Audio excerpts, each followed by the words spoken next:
Good morning, good afternoon, good evening, wherever you may be. I'm your humble host, Mr. David Knoll, also known as Hawkeye Two Feathers, and I greet you with the love and the honor of the infinite Creator. And I continue to pray that each and every day, that each and every one of you will continue to learn how to accept and receive the knowledge, the healing, the wisdom, and the many blessings from the universe. And hi, Steve Clark. And hi, Miss Katniss. Good morning to you both and to anyone else out there this morning. It's been it's already been an interesting new year. Is that Geraldine? Let me see. I got to put my glasses on. If I don't recognize your name, Geraldine. Hi, how are you, Geraldine?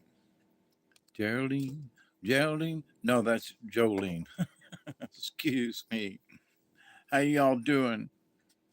Um, I seem to be on this kick here lately.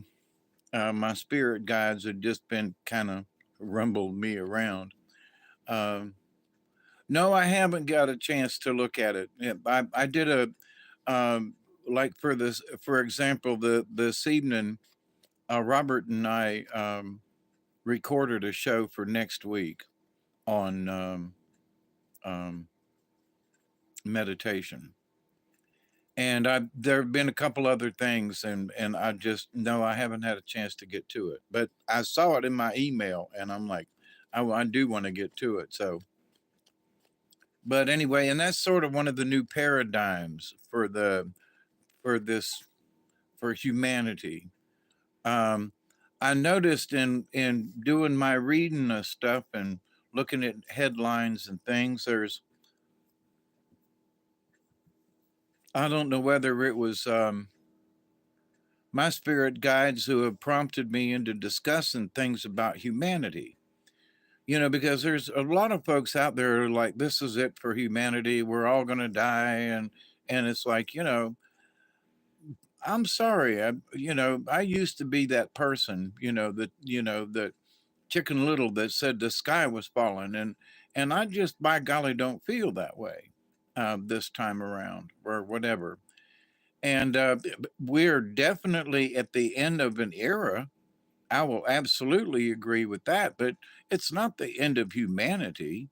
Humanity's always made it through one way or the other. I mean, I was watching a special the other day about um, over in Mediterranean.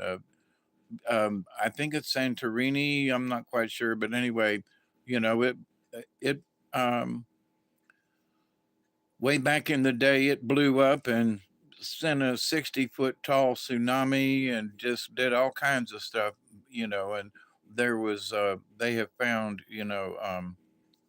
volcanic ash all the way over in Israel, on the seashore, on the sea bottom. But anyway, so it's like, yeah, there have been some catastrophic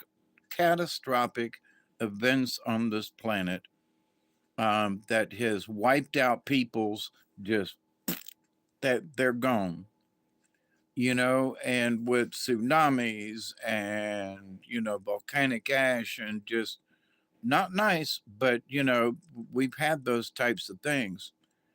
And so Mother Earth is going to continue to do that. Nine sleeps till you go to Thailand. Oh, cool. But so in this understanding of the world, where depending on where you live now, see, I don't live anywhere near a volcano. So my chances of getting hit with volcanic ash are really low. But other folks aren't quite so fortunate, out there on the West Coast. And there are places and down in Mexico and just all around there are there are volcanoes. So, if that's where you decide to live, then my understanding is you're gonna you're gonna take your chances, right? So this new paradigm shift, I've heard something here recently, and it kind of scared me in a way.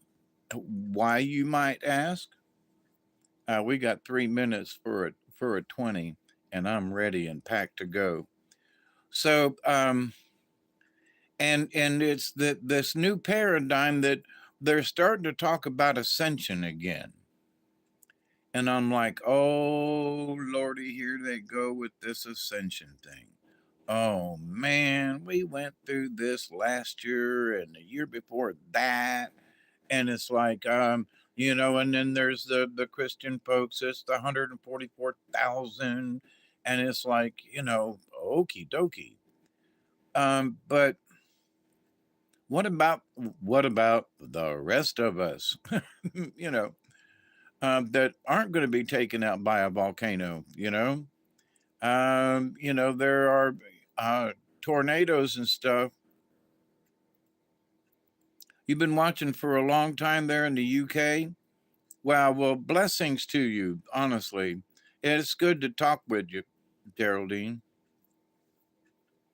And thank you.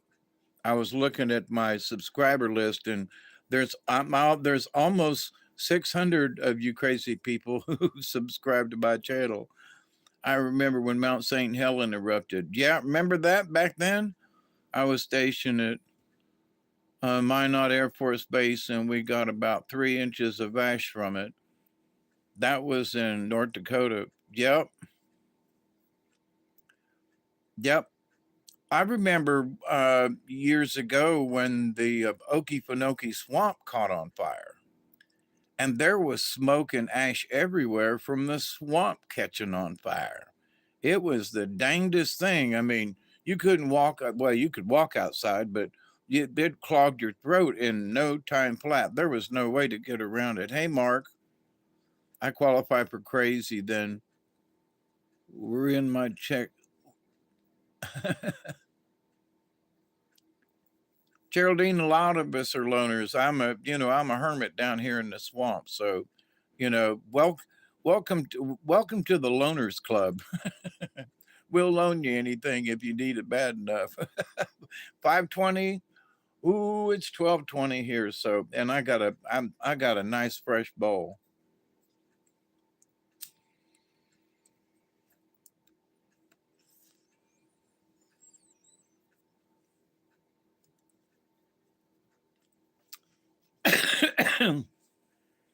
As I related in one of my recent videos, I realized that I have become a new age preacher or something. I don't know. And it was never my intent, but I ended up this way, right? So it's like, okay, so there are certain things out there, but some of these folks are preaching this. Oh, we're going to go to the fifth dimension. Fifth dimension. They're on that again. And I remember, I don't know if any of you remember, but a couple of years ago, they were talking about how our paradigm was going to shift. Okay. And that there are spaceships out there as big as the planet Earth. And we're all going to get shifted to this other Earth. Remember that? How many raise your hand if you remember that they were going to take us to this second Earth, and that it was all ready for us, and it was going to be nicer than here, similar but not, but nicer than here, and there weren't going to be as many bad people, and that and I was like, well, now this is going to be danged interesting on how they're going to pull this off. And so over the last couple of years, when COVID came in, it's somehow that switching to another planet, it just kind of got lost. Now I've been scratching my head and wondering, when we was going to go to this other planet. You know what I'm saying? So kind of looking out the window, going, is today the day? But with that said, with a grain of salt, I listened to them folks 4 or 5 years ago now. Well, who were really into this, discussing about that there's another Earth out there, and we're going to get transferred to it, and we're all going to wake up one day, and we're all going to be in a higher dimension. I'm still waiting. You know, could it happen? Sure, about anything could happen. But has it happened the way some of these folks have talked about over the years? And so, nope, nope, not yet, you know. And maybe there's 144,000 that disappeared that nobody talks about, and they're already there on the other side. Who knows? But as far as this big move for all of us are going to go in this big paradigm shift, and be on another, be on another Earth, be on a spaceship to go, and some of us are going to, as the way it was told, some of us are going to go on a spaceship that was like the intermediate before we get to second Earth or something like that. And now, ain't none of this happened. You follow me? Ain't none of this happened. But some folks are talking about it again. And I'm just scratching my head with this paradigm shift, why they're bringing that back up. You know what I mean? Because it's like, it didn't come through the first time. Y'all gonna try this again? You know? So fool me once, fool me twice. I'm just sitting here watching, you know, have been watching for a while now. Looking out the window going, what's going to come up next? Now, to some of this point of the paradigm shift, okay, I have seen on the LASCO C1, C2, 3, you know, when they're looking at the sun and some of those other X-ray, you know, things, satellites that are out there, there is evidence of planet-sized. I don't, I don't mean that they are Death Stars, but they're that big. Okay, there are people living in them, on them. Some of them have come out of the sun, because the sun is a portal. And we've seen them go in and out of the sun, disappear, and it's like, where did it go? But it didn't get burned up. And we've seen videos of the sun where there's this thing with the little tail that goes right up to the sun, and then when it gets done, boom, it's off. So do these things exist? You know how big that thing is with the tail next to the sun? It's bigger than the earth, you know? So people say, well, no, it can't exist. Then what the hell was that? So there are spaceships out there all over our solar system. So, and that is the truth. Now, are they going to come in and pick us all up and beam us all up, Scotty, and put it and take us somewhere else? I ain't seen it yet, and I thought I was on the list. Like, hey, I'm on the good side. I'm on the good alien side, good side. I thought you all was gonna give me a ride one of these days. Ain't seen it yet. So, but do I still believe? Yeah, because of the things that I've seen, especially seen and heard, and also felt in the universe. But mostly what they showed me, with things flying across the sky. That the other day, that alien spaceship that's south of me was up again. I mean, just sprinkling all over the place, man. One of these days, I'm gonna get a picture of it or something. But it was just glowing all over the place, and I was like, "Well, the activity's still around." The alien folk that have presented themselves to me over the years are still showing themselves to me. What does that mean? Not a clue.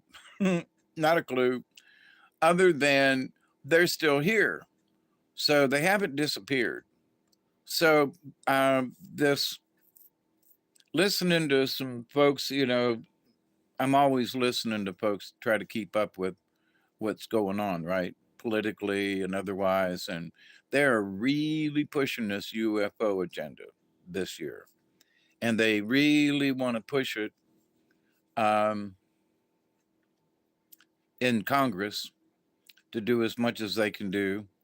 I watched a report yesterday or today, yesterday. Marjorie Taylor Greene, she was like, why can't Hunter Biden be arrested like right now? Why does he get a chance to walk around, and what's going on with our justice system? People are wondering that right now, like why isn't he being arrested like right now? We can get the Capitol Guards to come over here and arrest him right now. And it's like, in so many ways, we are really going into another paradigm.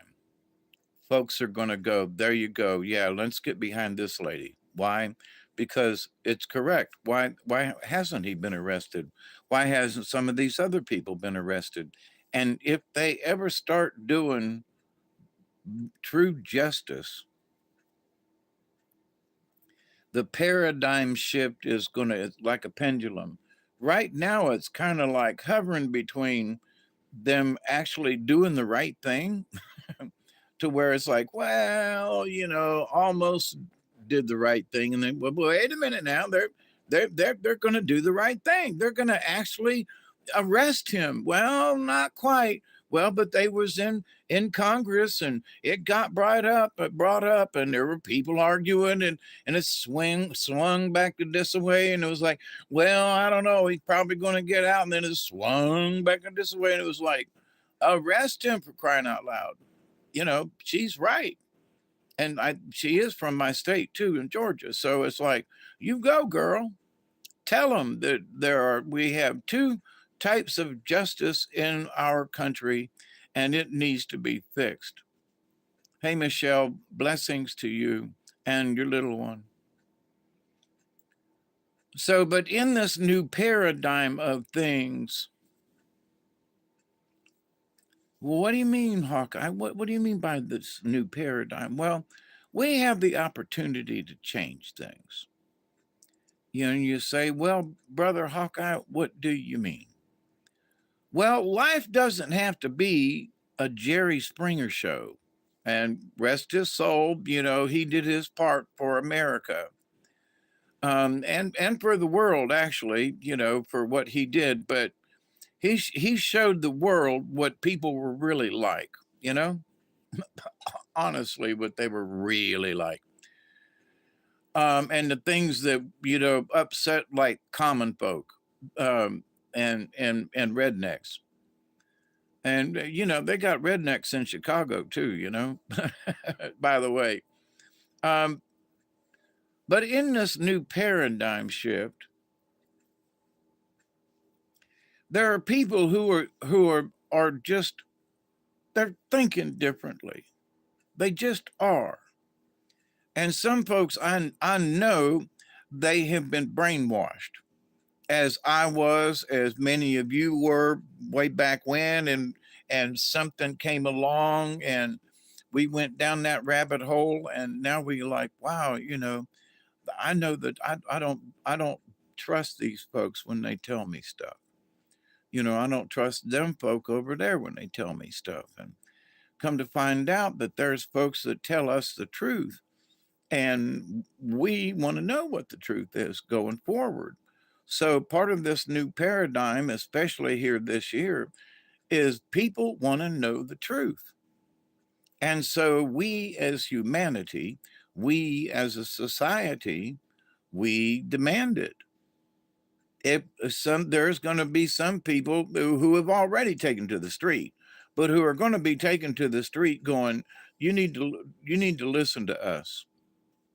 We don't want to hurt nobody, but you need to listen to us. This is how we feel.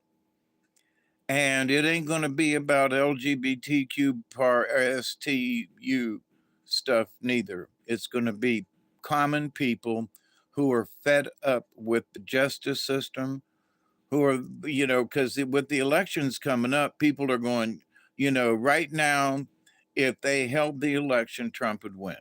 That's the way it is at the moment. Now, with Iowa and everything coming up this coming week and all this other stuff, and, so politically you can say, well, I don't really care, but you better keep an eye out whether you care or not. But I would say pick sides at some point, pick sides because, you say, well, I don't really like him, so I'm going to vote for this guy instead. Or make sure, make sure make sure you're not holding a grudge that somebody has put upon you. Now, do I think that Trump is the best and only solution? No. But if he's the main solution, then I'm gonna go for it because he can only go in for 4 more years. He can't be reelected after this time. So that gives somebody to prep up for the next 4 years. So I would take Trump for the next 4 years because he's already been in, he's already got his feet wet, he already knows what's going on. So to have him come in and try to clean up some of the mess, to me, would be okey doke, better than some of our other choices. But if DeSantis gets good votes, then let's vote for him. But so anyway, to stay out of politics, but that's part of the new paradigm. Okay. We're going to have to keep an eye on this because it's going to slap us dead in the face. If there's a bunch of hoochie coochie with the election coming up this year, there's going to be some pissed off people all over the place in all kinds of ways. The people thought that they were pissed off this last election. No, no, no, no. Now that we know what's happened these last few elections and how much they were stealing votes and doing this and doing that, there are going to be people who are going to be watching. You hear me? So we'll see how it's going to, all crank out. But the thing is that people say, well, who cares about who gets voted in? It's all the same. Well, but that's the point, my friends. We are trying to change it. Just saying. So we have to test the system, but we have to be there. We have to show up. Now, if you're a Biden voter, then okie dokie. I was a hardcore Democrat for a long time, but not anymore. So if you feel like you need to vote Democrat, then at least vote for Bobby Kennedy. Don't vote for Biden. At least go for this guy over here who has got a little common sense and knows how to get off a stage. You got snow there. Yeah, it's too warm here. But anyway, y'all stay warm up in your northern climates. Hey Barry, how you doing? I was going to say, I feel sorry for all you all that live up there in the snow and everything, but no offense, but y'all chose that. my relatives chose to live in Ohio, and hokey doke. So if you got snow and you're having problem getting around, to my family in Ohio, sorry, I just don't feel sorry for you. You chose to live there. I love you, but don't go, oh, there's 3 feet of snow on the ground and we can't. I don't, no offense. You can tell me, but I don't want to hear it. That, don't blame it on me. I'm down here in the South. We don't have any snow at the moment, so we did get another 1.5 inches of rain though. And, hey, Milky Way, Soul Tribe, there's Robert. We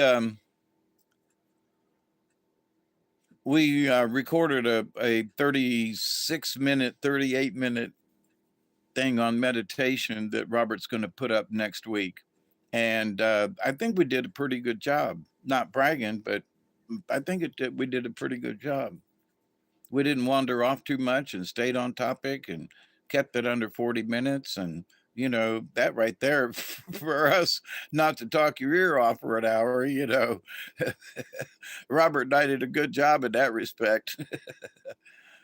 So, was Robert your Nanook butt issues that? You mean like Nanook?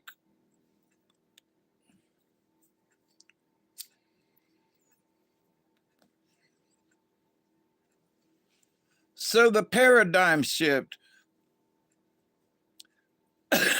and I mean this in a nice way, but for example, folks like Robert talking about meditation, where, hey, Miss Pearl, God bless you. I got used to it, but it still's cold. Um, so, but you know, like for Robert to where a couple of years ago, well, 4 or 5 now or whatever, but anyway, like me, you know, we weren't necessarily, you know, had thought we were going to have YouTube channels and be doing the things that we're doing at the moment, you know, and we have gotten ourselves in, followed you know, our paths, and here we are, you know, and I think it's great. But you know, who knew, you know, 5 years ago? Who knew 3 years ago what we were going to be doing right now? So we can look around between ourselves and see that there has been a paradigm shift, right? People working, we've always been working in some way towards the positive nature of humankind. I have, you know, I continue to pray each and every day that each and every one of you will continue to learn how to accept and receive the knowledge, the healing, the wisdom, and the many blessings from the universe. That is my prayer. And that's my prayer every day, several times a day, you know? So, with my belief in, um, by saying these prayers and by believing in these prayers, that there is an effect in the quantum happening, that because we gather together and think alike and have send prayers to each other, and um, that affects the quantum and the energy in the universe, and we're absolutely having an effect. A few years ago, when they were talking about some of these alien folks and other folks were talking about how, you know, we were all going to get transferred to another Earth. You know, the Earth number 2 is floating around out there, and it's on the other side of the sun. And we're all going to just wake up one day and we're going to be there. And it's going to be the fifth dimension. And it's going to be all this stuff, right? It still hasn't happened unless they, you know, only took a couple of us or them or whatever. And we didn't make it, you know, we're not off planet. So it's like, well, okay. So is it still possible? Well, all right. You know, are there things like that possible? All right. Do I really want to go anywhere though? You know, I would like to go visit another planet if that was possible. Duromsk, how you doing? But I mean, as far as do I want to get transferred to another Earth? Saturnian Sun, oh man, it's good to see you all. Honest, good to see you all. So, you know, um, and the thing about ascension to the fifth dimension, I've been talking about this for a long time. We're not going to ascend, we are going to transition. Ascension means we have to die, okay? I don't think y'all want to ascend yet. I think you want to, I think you want to make the transition. And we all have to go to school in the fourth dimension. We cannot skip one. We've got to, there are things we need to learn in the fourth dimension, all right, for the fifth dimension. so we can get around in the fourth dimension. And there's a lot of these folks that are like they're starting to talk again. And I want you to be forewarned. Just keep this in mind. You don't want to miss the fourth dimension. You seriously don't. There's fun stuff to learn in the fourth dimension, like how to learn how to look at ghosts and how to communicate with other spirits and how to do, how to learn how to like maybe, be here 1 minute and be someplace else in the next instant, that you can learn how to do that, in the fourth dimension. Not necessarily, it's harder to do here in the third, but so this new paradigm shift, if things could work out, we could transition into the fourth dimension because people are being more aware of meditation and so forth. They're being more aware of self-conscious, and they're actually believing in the quantum. They're understanding that AI is out there, Now, I have talked for a while, and I don't know if anybody's really paying attention. Good night, Robert. Sleep well, and thank you for having me on again. It's always a pleasure and an honor. So, in this realm of stuff in the quantum, like I believe heavily, that we're affecting the quantum. A few years back, there was talk amongst light workers and so forth and different peoples and these galaxy people, and that there's not enough awoke people on this planet, and that ET's gonna fly right on by because there are not enough of us awake, right? So over these last 10 years, I have seen the progress of humankind. All right. They're paying, not everybody's paying more attention. Okay. But there are more people paying attention. And so some of this UFO stuff and some of these, the understandings about, the quantum energy, well, now physics, or people, all kinds of folks are talking about physics, quantum consciousness, absolutely. And so, somebody asked me the other day, they said, well, you haven't hit 600 subscribers yet. And you've been doing this for a long time. And I said, it has never been about the subscribers. You all are wonderful people. If you need to hear the conversation, you'll be here. Or, you'll listen to the video later on. But, it's, if somebody needs to hear something about the video, I put this information out in a conversation in hopes that other people will hear it in the universe, whether it's through me or somebody else, but that it's out in the quantum, and hopefully someone will hear it, whether they tune into my channel or not. So I know that's craziness to a lot of people, but we are members of the League of Like-Minded Beings. Don't forget that. So as we think alike, and as we promote these good thoughts through each other, we're having more effect on the human consciousness, I believe. And I think the new paradigm that's scaring the crap out of some people is that there are some of us who ain't as stupid as we look. You know what I mean? There's like, well, look at Hawkeye over there. He claims to be some kind of shaman in training. And who the hell is he? Well, there's 598 people who have subscribed to this channel, and I love you all. And we all believe in some basic things together. And 598 people, I'm like, yeehaw, that's like an army to me. Not that that's what I want. But when there's almost 600 people who are thinking in a general positive direction.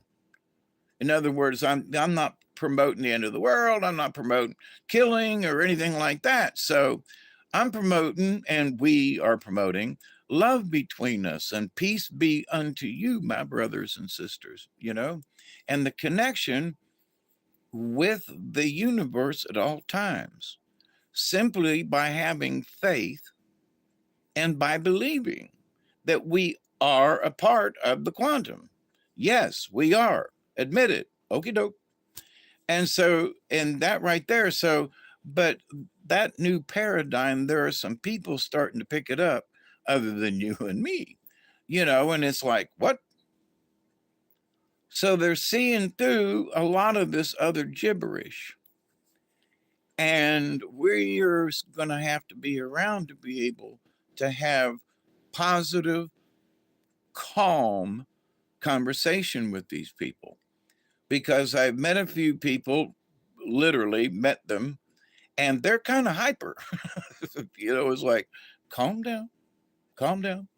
So, one of the things is going into this new paradigm, and probably some of you might remember me talking about this before, is that we have to be calm going into this new paradigm.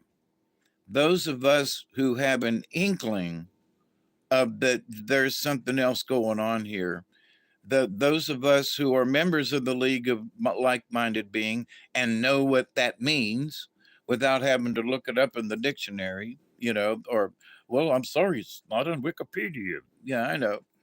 But when you get it and you understand it in whatever way you understand it, because every day that I'm alive, I understand the universe a little bit differently every single day. You meet different people, you have different conversations. There are other things that happen that stimulate thought and feelings and emotions. And it's like, so, life is life's one hell of a ride. Grab hold. Hyper is a newbie effect. We all went through it. Hyper? I have good reason to believe. Is that an MOP or MCP? Saturnian. But so anyway, I think we have the opportunity, instead of freaking out, ooh, AI is going to eat us, and ooh, these people are going to do this. We have the opportunity to say no to this stuff.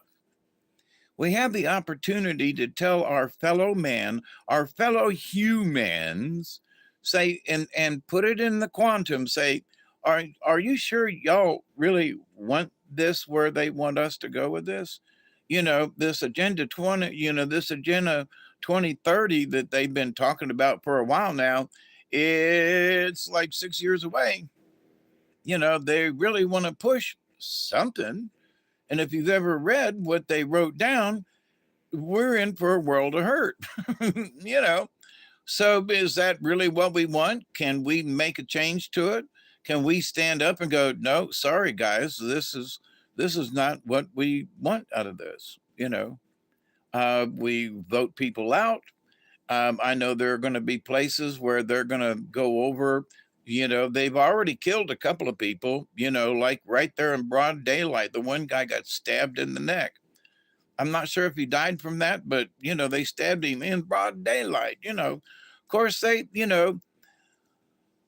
when Ronald Reagan was walking down the street and that guy came out and shot him with a pistol. So I mean, there's if they want to do it, they're going to do it right in broad daylight. I mean, look what they did with Kennedy, and talk about a setup, right? So, but anyway, if they want to get rid of you, they're going to do it. But at the same time, hopefully they will just take some people out and just, you know, put them in jail.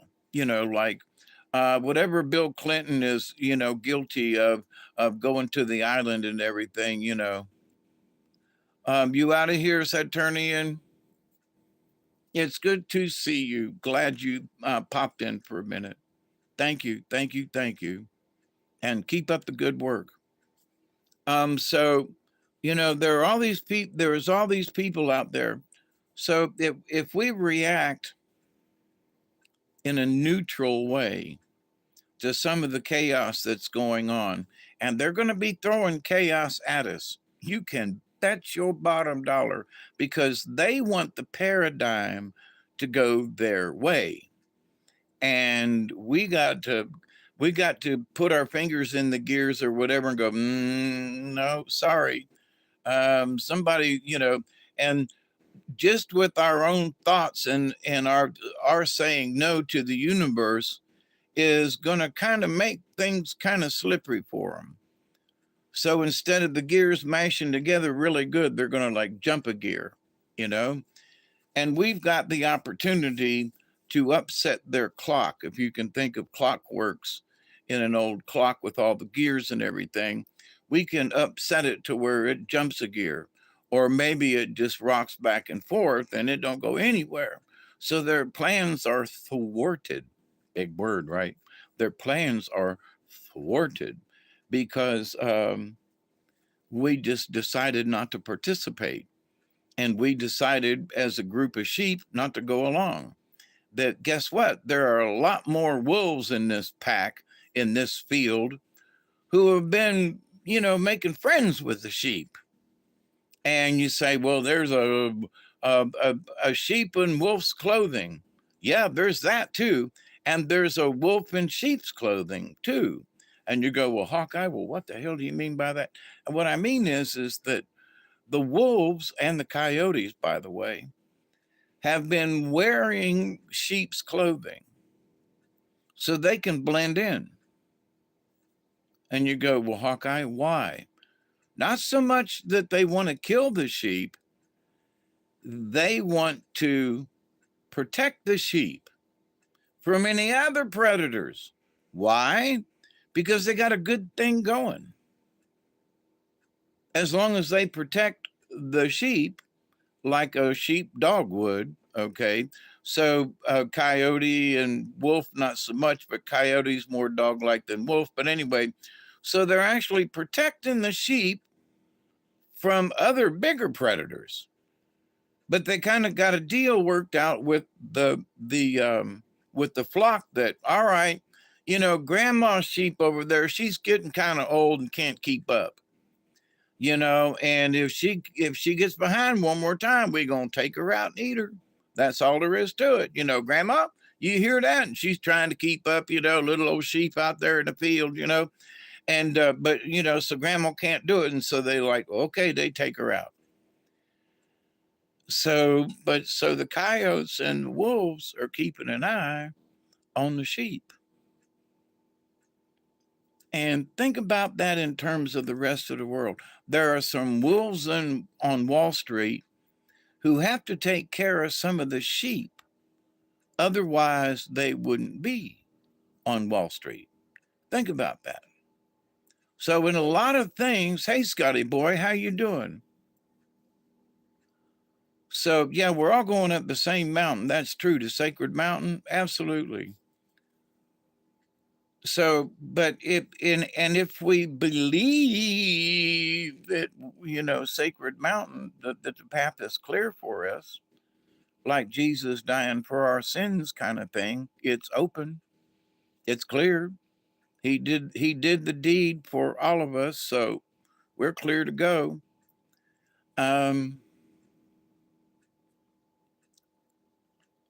So what is the new paradigm going to be? Well, there's here just since the first of the year, they're talking about BRICS.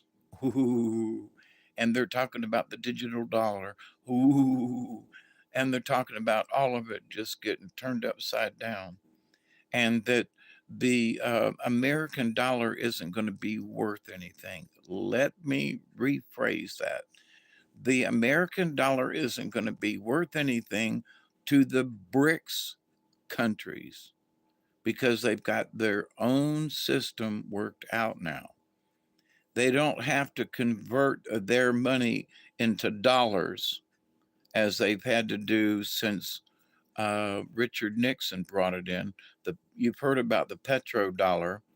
So they don't have, we're not dealing in the petrodollar anymore.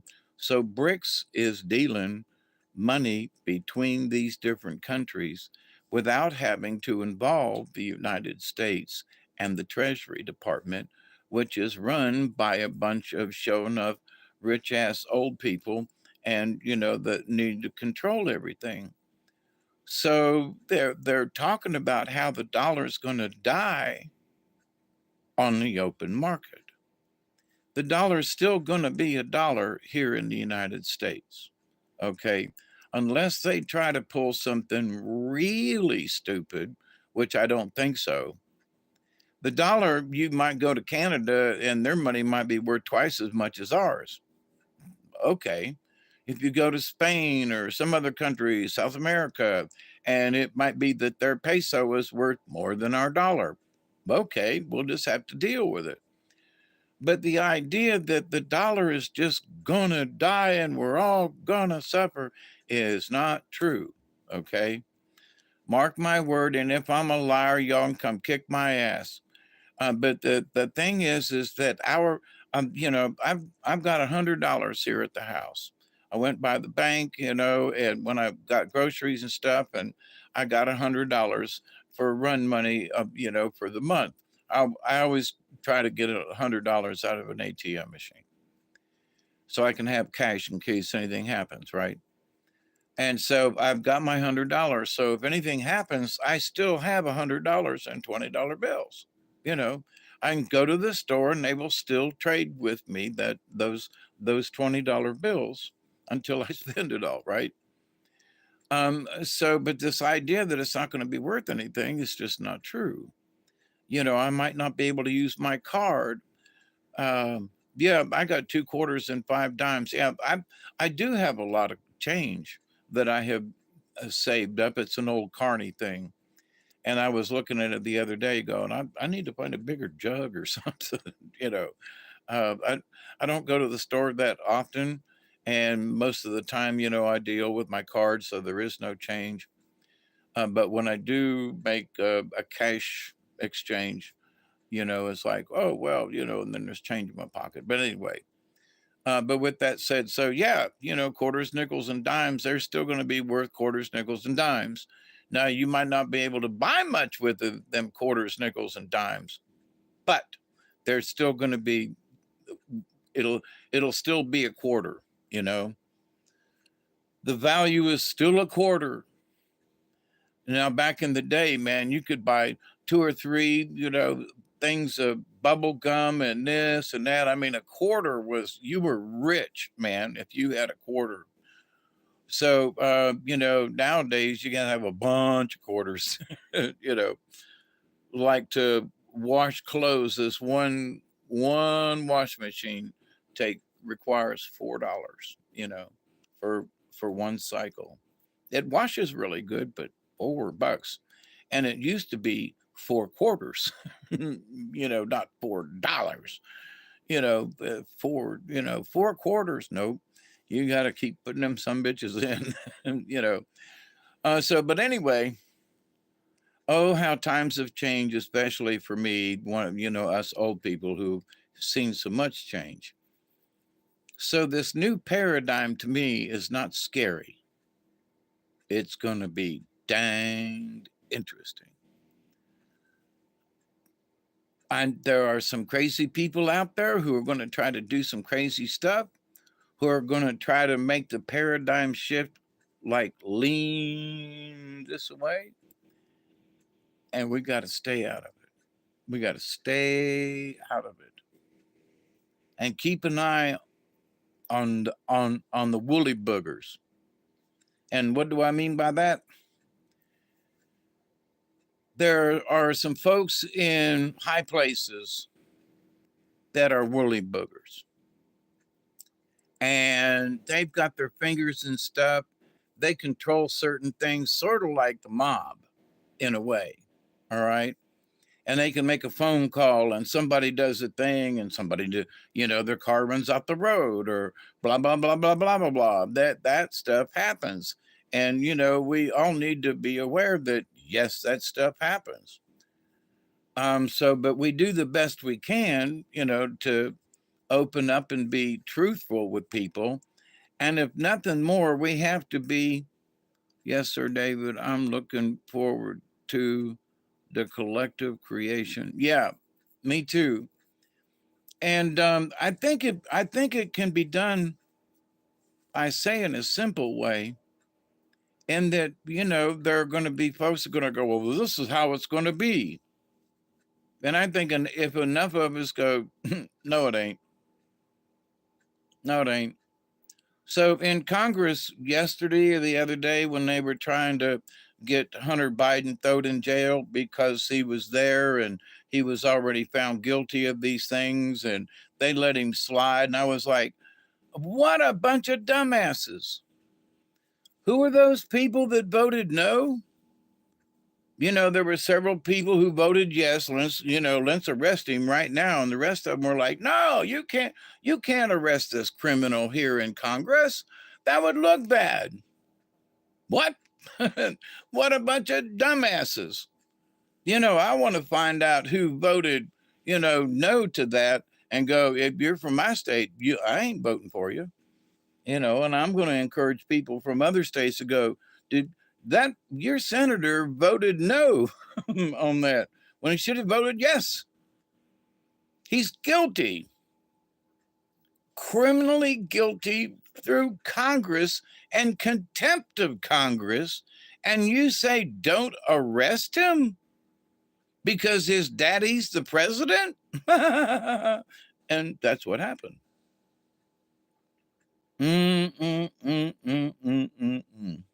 Oh my goodness gracious. And they wonder why there was, hollering and screaming going on in Congress the other day. Oh my God. Look there, Joe. Look there, Jesseline.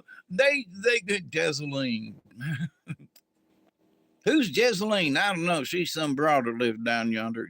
She lives part in the swamp too. Jesseline. You know who she is. She can crawl under her car in a heartbeat. She's all greased up, and that's why they call her Jesseline. Never mind.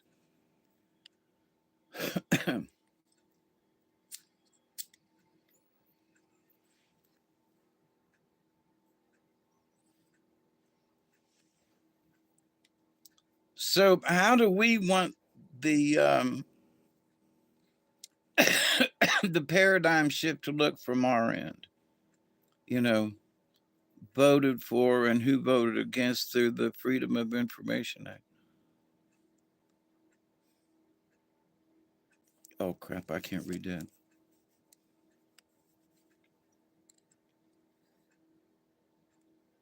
Dizzeline. I was just making up something.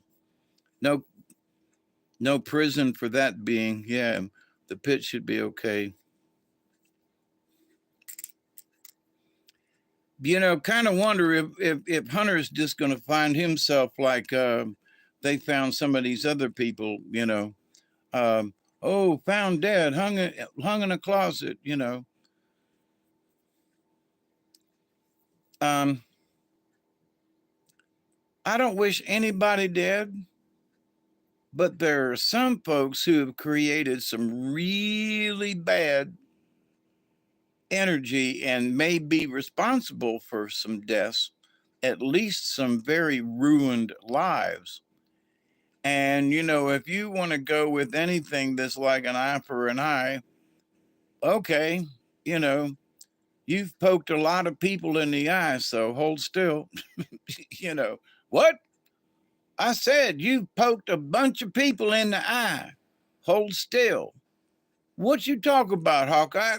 Poke? Oh, some bitch. Well, you've been poking other folks in the eye and see how it feels.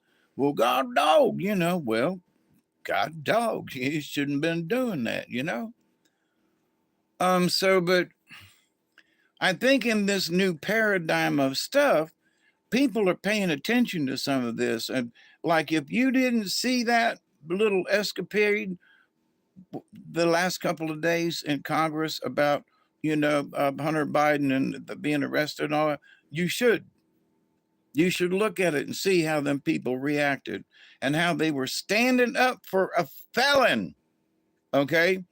They threw me in jail. I didn't get no special favors. Boom. David Null's in jail. Boom.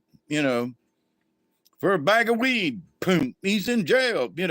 Here's this guy that's created millions of dollars worth of fraud and blah blah blah, blah. And he's getting a free pass because his daddy's the president. So having been convicted and served my time, How come he does he how come he don't get the same, you know? Yeah, money talks, that's right. And the position, you know, my daddy is a or my mama is a, you know. But there's some folks who are starting to talk up and I love it. The other day I was listening to something they go, "You know what?" And I was like listening and the person, "What?" "You know, I about had it with Hillary Clinton." And I busted out laughing. I was like, "What?" "Yeah, there's Hillary Clinton. Why don't she just go home and sit still? Why is she still out there?" You know, I'd had it with Hillary Clinton back. What is her deal? You know, and I was like, wow, oh my God. And there were some folks that you would not necessarily expect who are kind of speaking up about it.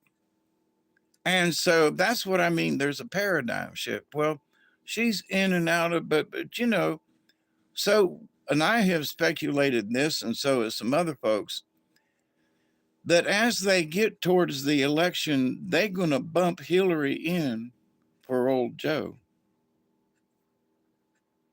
They're going to try it. Now, it might not work, but they're going to try it. They're going to try it. They're going to try it. They're going to try it. And there's some other folks out there now who, and it's starting to pick up a little steam, like, who can they put in his place?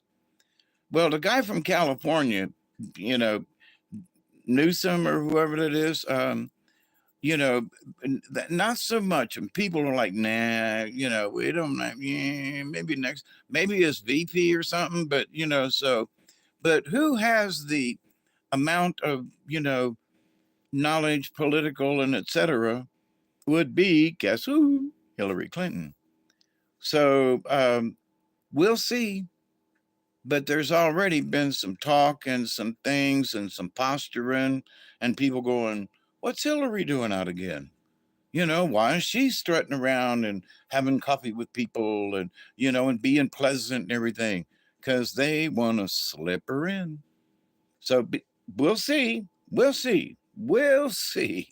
You know, but it's going to be so doggone interesting. But so now, what does that got to do with you and me? If we don't want Hillary, we start saying no now. We start telling the universe, nope, no, keep her out of this. Nope, you know. Can you imagine Billary in the White House with his trips back and forth to the island? Nah, nah, nah, nah, nah, nah. You know.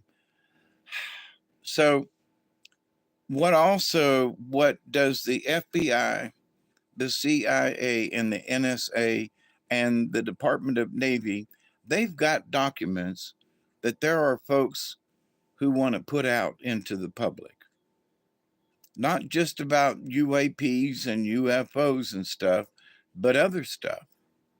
Some clandestine operations, if you will. And they want to tell the people the truth about, you know, why did we chase after Saddam Hussein when there wasn't no, you know, weapons of mass destruction, you know, no WMDAs. 8 minutes. You know, and some other things. And there are some folks who have satellite pictures of New York City on that fateful day, and there are no planes in the sky that day, no airplanes. So, what? Yeah, satellite images. Yeah, clear as a bell. Nope. What? And what about Building 7 or Building 10 or whatever? Remember that? What?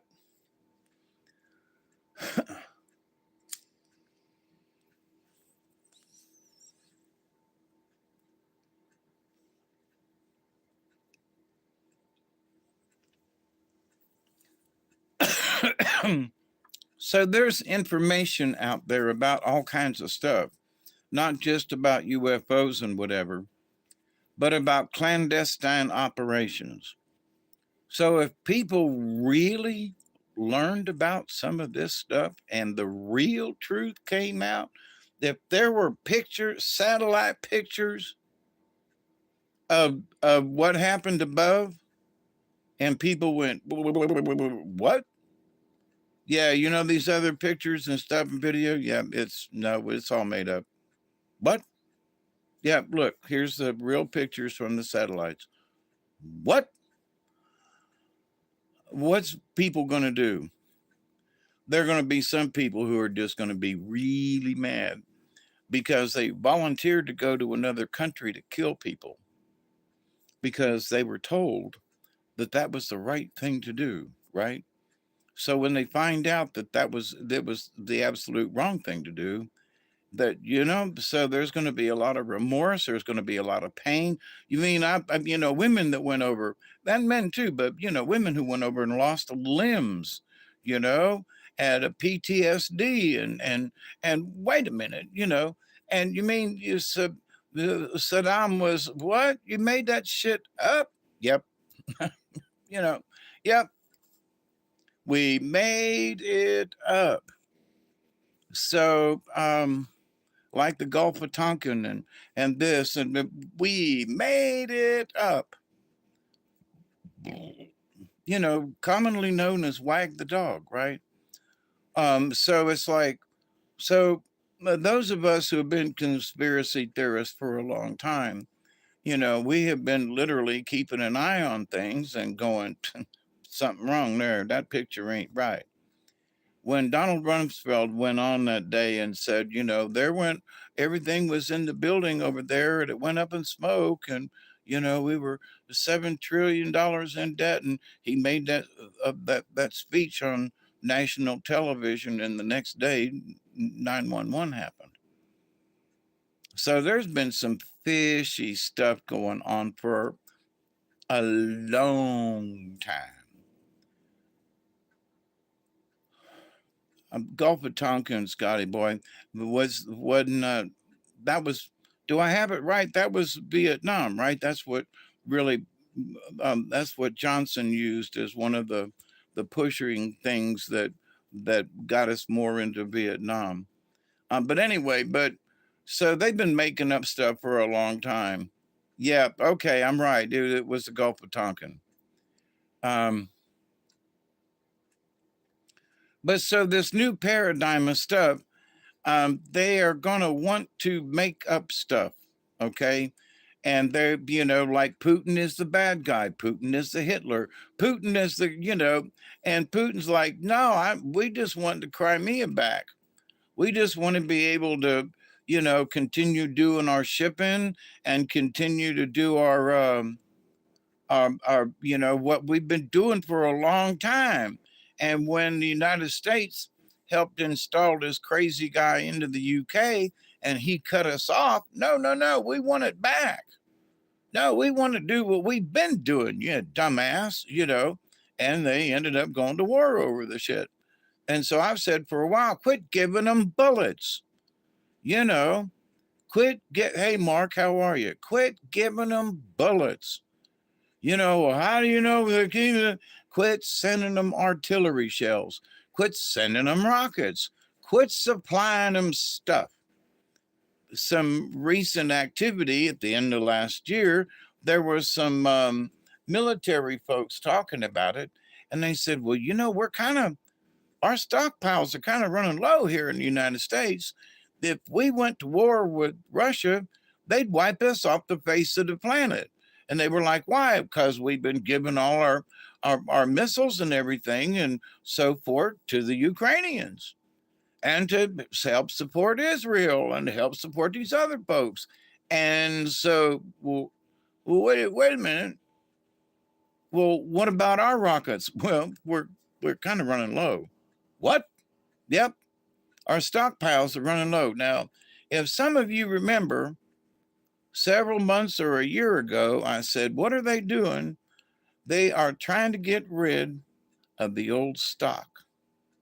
And they're going to dwindle that stock down to where there ain't nothing, and they're going to have to ramp up making rockets and missiles and that kind of thing again. Well, guess what? They have gotten rid of a lot of old stock.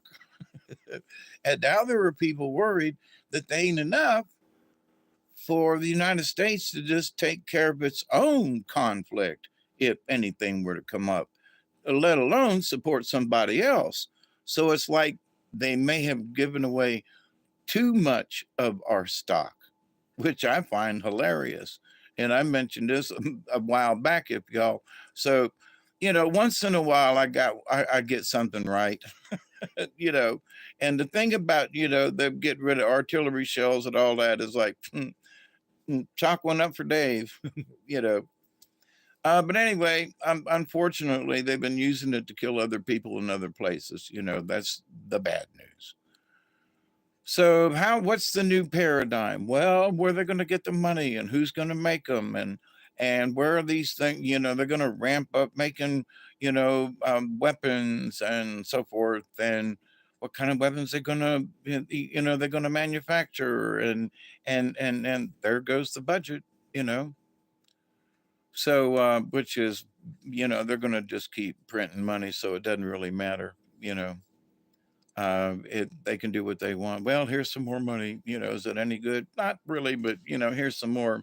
It's actually Confederate money, but here we got plenty of it. We printed out another $1 trillion last week.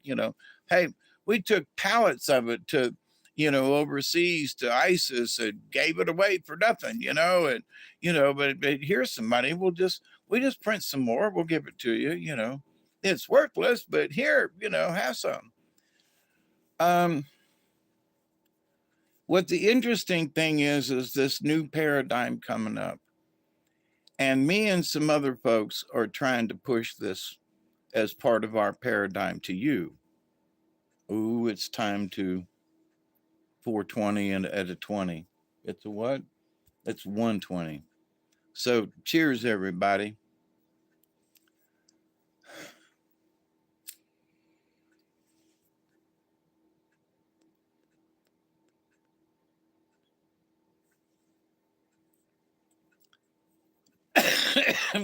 Depending on where you live,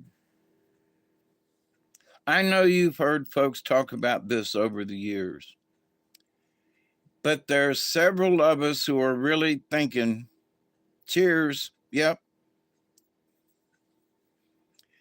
that we've all got to plant something. Back in World War II, and before then, everybody had what's called a victory garden. They had a little plot of land, and it wasn't just about having tomatoes, but you can grow squash. There's all kinds of things, especially depending where you live. You could take this little tiny plot of land and grow a couple of vegetables in there. And it just helped out. And people traded from their victory gardens. Well, I got some extra tomatoes. Well, I got some extra squash, and folks traded out. Neighbors got to know other neighbors and stuff.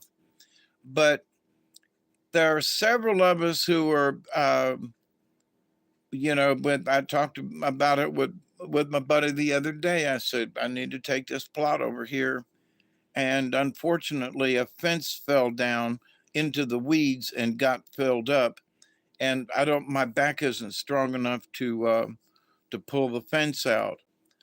But now that I got my John Deere tractor, I can hook up to it with a piece of chain or some cable and pull that fence out of them weeds and get in there and till it back up and turn it back into a garden again and plant something other than just weeds. And so, but I got to get that fence out of there. So, but there are a bunch of us who are, I say a bunch of us, locals around here and conversations in that need to plant something, even if it's just something in a window. I don't know, it's something about the gardening for the future. And if all you can do is grow one squash plant or,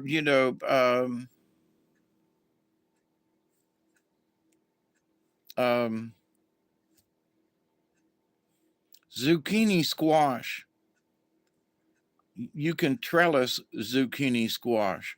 So my window's over here, with a pot in it and trellis that zucchini up that string and put, a couple of cross pieces or whatever in the window, that squash will, like cucumbers, will trellis right up like a bean will. A bean will go right up a string too, especially if you train it. And so you can plant a couple of things in one pot that'll string up in a window, and you can have fresh vegetables right literally in your window. So, but folks need to go back to that, because it's not so much just for eating, but it's that you're putting into the quantum, if you will. You're feeding the quantum with the fact that you're trying to grow something. And I mean, maybe you do grow something. It's just one tomato, but you grew it, and it's towards the quantum. It's towards the feeding of all of us, kind of thing. And so I know that sounds just absolutely just dumbass, don't it? But you see, that's part of, in my humble opinion, and what my spirit guides have been kind of showing me is that that's how humanity moves into the next paradigm. We don't just see it. We don't just, it's not about just talking about it. We actually do it, you know, and we formulate ideas to do it. And in doing so, in doing it, we're also thinking about doing it. I know this is like a complicated little thingy here. You think about before you do it, you formulate the plan, and then you do it. So there's a lot of this formulating going on into the quantum, so other people can pick it up wherever they may be. So whatever we're doing, if I'm planting a couple of plants here or there around the windows here, and I'm taking care of them, and I'm hoping that I plant more and something comes up, and I'm praying as I'm watering mine, I'm praying that somebody else is planting something too. See? So in my thoughts, I'm watering my okra or whatever, and I'm thinking, I hope there's somebody that's got something growing in their window. I hope there's somebody that's got a plant outside on the porch. I hope that somebody's got something going on as I water my plants, you see. So I'm watering the quantum with vegetables and food, and see, I'm putting it forward in that respect. So how can you pay it forward? People say, well, pay it forward. Well, do that with the stuff around the house, kind of thing. So do it with, plant something. Go get some seeds and try it, and put forth the effort, because then, with your thoughts and our combined thoughts, we are planting for America. We are planting for the world. You say, well, Hawkeye, that's just plumb stupid. Okay. If you don't get it, plant something anyway. Go plant a tree in the spring. Go plant something. Make it count. Don't just, well, I can't do nothing. Yeah, you can. Well, I don't own this piece of property. So put a tree on it anyway. Get in touch with the landlord or whatever and plant a tree anyway. Well, I don't know. It seems like a waste. Well, what if you still live in that house or apartment or whatever for another 5 or 8 years? Well, you'll get a chance to watch that tree grow, won't you? Well, yeah. Do you intend to move? No. Well, then go buy a tree and put it on there. It's good. It's for the planet. It ain't just for you. Now, I got my 18 acres and plant my trees and whatever, and do some little landscaping around here.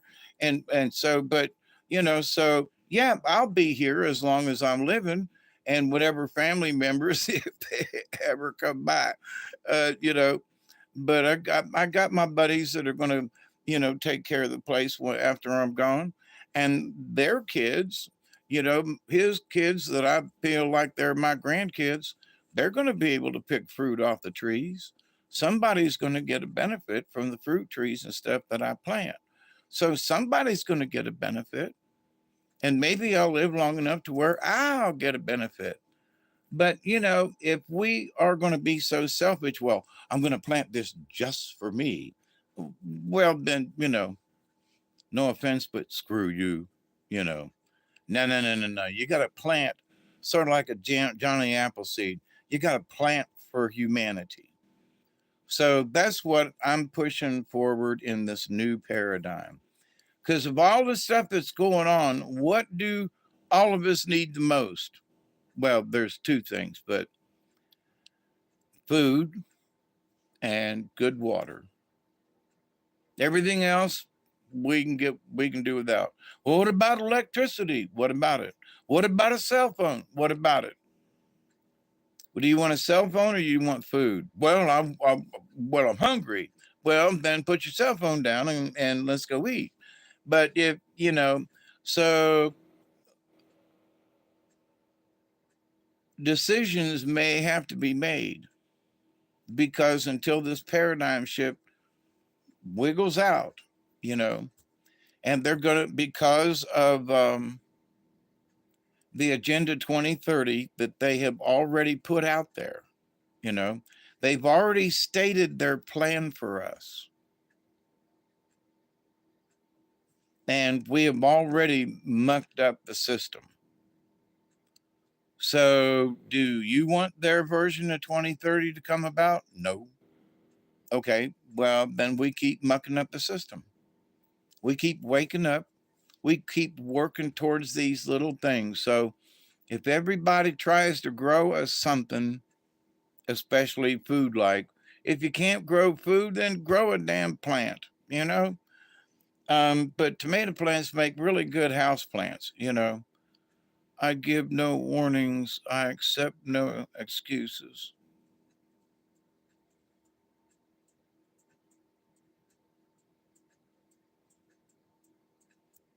See, and off the hook, that's where I think that um, I don't think we're going extinct. I think that they're bringing in an alien hybrid that they have been bringing in for a while. Okay. This is just not new, but that's sort of my point. My folks are telling me, no, you ain't going extinct. We are not going, we being altered? Are we changing every single day? Are we getting, yeah, that's absolutely happening. Whether you say our DNA is changing, but our attitudes are changing, our molecules are changing, people's magnetic feelings and stuff. Oh God, some of the stuff that's been going on here is just like it's been nuts. And I know that some of it has to do with energies in the universe, right? And because my balance is out of whack and my, you know, but anyway, other than my heart meds, but for all of my time in the mystery, I come out of this and ask the same question, and they go, "Well, didn't you learn a lesson in there?" And I go, "Well, yeah, you know, the end is not here. It is for some folk, but the new paradigm, and that's the reason for having this conversation. The new paradigm is there is this already shift in thinking. It has been going on for a while, and we have the opportunity to continue along this paradigm. Or see, so many people say, well, we're hosed. This is it. This is the end of humanity. Now, if you want to think that way, see, that's where we don't need to go. We don't need to head to now. That's boy, they have been kicking my ass about that one. They're coming out of the woodwork. Vegas, what? Miami, Mexico. They are telling us the gas of life is calling the climate change and they're full of shit. Yep. Climate change has been going on since the planet was made. You know, was listening to Roseanne Barr, and I can't remember who the gentleman was that they were having an interview on our latest podcast. and he was talking about climate change and pole shift and all this stuff. Didn't mention anything about Nibiru, but it was like, this planet has been rocking and rolling and shifting and whatever. I've talked about, the Earth wobble, and now, other scientists are talking about how the Earth has been wobbling. Ooh, see, all you got to do is go outside and look at the stars and pay attention. Good night, Steve. Love you, brother. Stay warm as much as possible. Get on, put another blanket on the bed, and snuggle under, Um,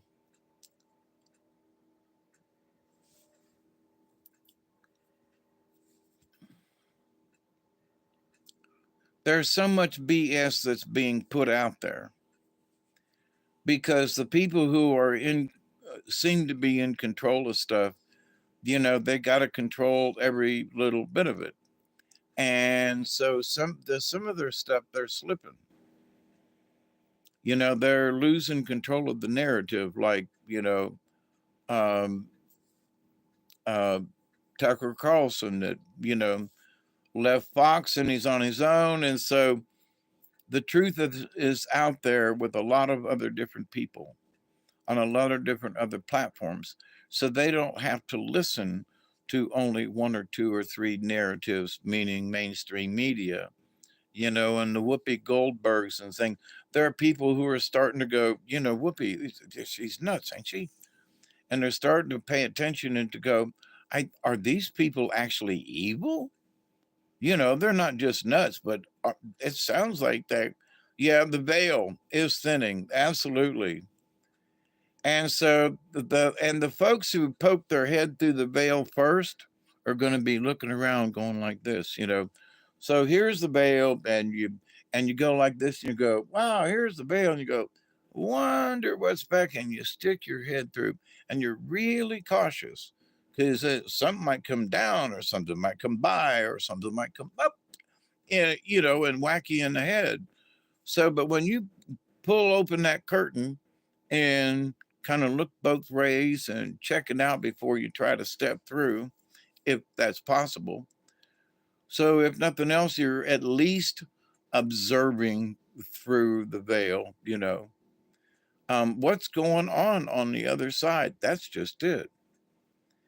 You see the double line of justice where some people say, well, they sure were picking on Hunter Biden in Congress the other day. Really? Really? They were picking on him? Did you know that he's in contempt of Congress? Well, he is the president's son, and he was responsible partially for the Ukraine war and thousands of people being killed and all the but you let him go free. Yep. Oh, yeah, OJ had the glove, remember that. If the glove does not fit, you must acquit. For those of us who remember.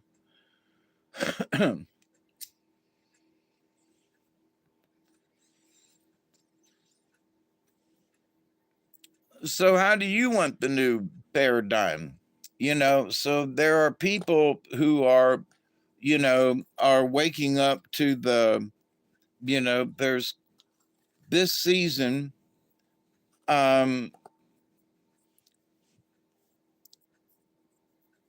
I don't know if they're queer or not, but transgender women will be able to kickbox wrestle with women in the women's league for the first time ever.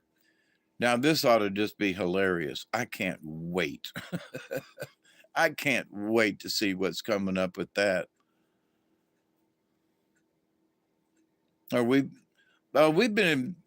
We've been being invaded for quite a while now. Off the hook, that ain't nothing new. You know, but it's good that you observe it. The being invaded by the bad guys. That's what's bad. And some of the Ukraine war had to do with getting rid of some of the bad ETs. I mean, really nasty, bad ET. Really bad. Really bad. Make the make the reptilians look like, kindergarten cart kindergarten guard kindergarten partners in the playing in the sandbox. Finally I found my second sock. Ready for work. Hey, it's good to see you, Deramsk.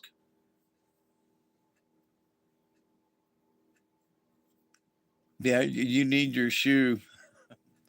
Are you hopping out the door on one leg, going, well, hey, we're some bitch, but anyway, be careful.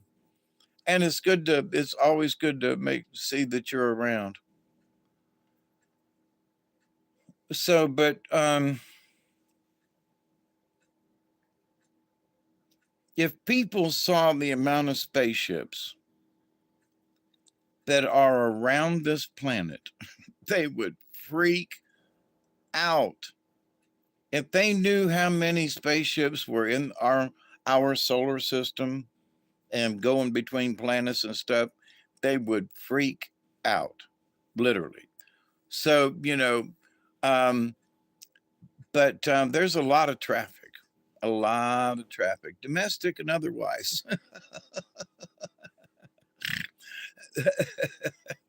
Domestic and otherwise. I mean, they've been talking about, out there in Area 51 kind of thing where the aliens have been showing up in Las Vegas over the years.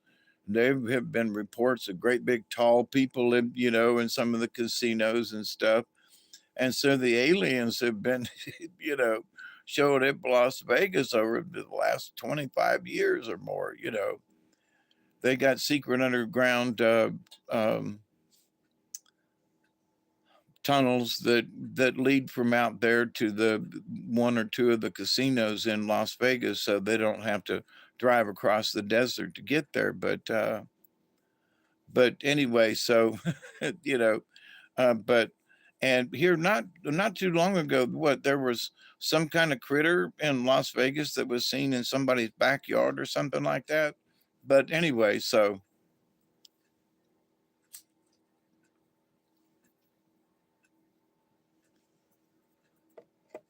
and it ain't just them, there are folks that look a lot like you and me that you would not know were alien, and and they're here as well.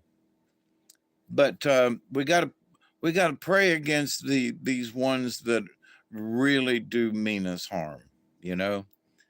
And there are alien folks who are here because they have been fighting the same people that many of us don't. We're not aware that they've been fighting for us, and they want to see these folks, these alien folks, get out of here, go someplace else, and leave Earth. We don't want to kill you, but if you stay around and keep giving us trouble, then we're going to fight, and that's the way it's been. So it's sort of been a civil war, but not, but it is. But if they would just leave planet Earth and just go to someplace else and do whatever it is they need to do and leave us alone, that would be cool. But, they still want to fight for property rights. And because this has been going on for 12,000 years. So, we have to understand that the fight is much bigger than most of us think, you know. And so part of the unwinding of the story and the disclosure is that some of this has to come out, and people are going to go, what? These folks have been fighting for the last 12,000 years? Yep. They didn't just show up. It's not just within the last few years that these folks showed up on this planet. They've been coming here for thousands of years. Pay attention. What? So when that truth comes out, it's going to be a whole lot different for people's realization. So, in full disclosure, if it's full disclosure, then that's going to have to come out and explain to people. And they go, wait a minute, there have been aliens since before Christ who've been fighting on this planet with spaceships? Yep. Why do you think Northern Africa is just blasted? You know, they had a war up there. Really? Mm-hmm. Holy crap, you know. So,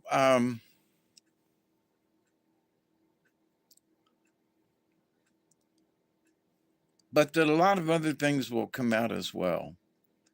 You know, different creatures who, like, for example, you know, there are different versions of the jinn. You've been going into 5D. Okie doke.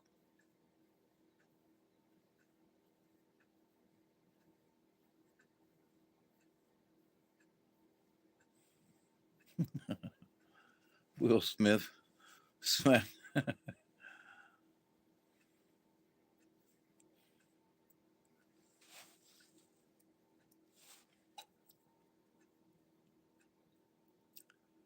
Yeah, I'm curious, having seen elementals here in South Georgia and in the swamps and in other places too, but I'm thinking of the little water wisps down on the Ochlockonee River that time. And other things that I've seen some stuff in the North Georgia mountains, the little orbs that floated around, and just it was so strange. And things around here and me and stuff, but you know, when folks start seeing that that's like common around them all the time, and that's what the fourth dimension is going to be about.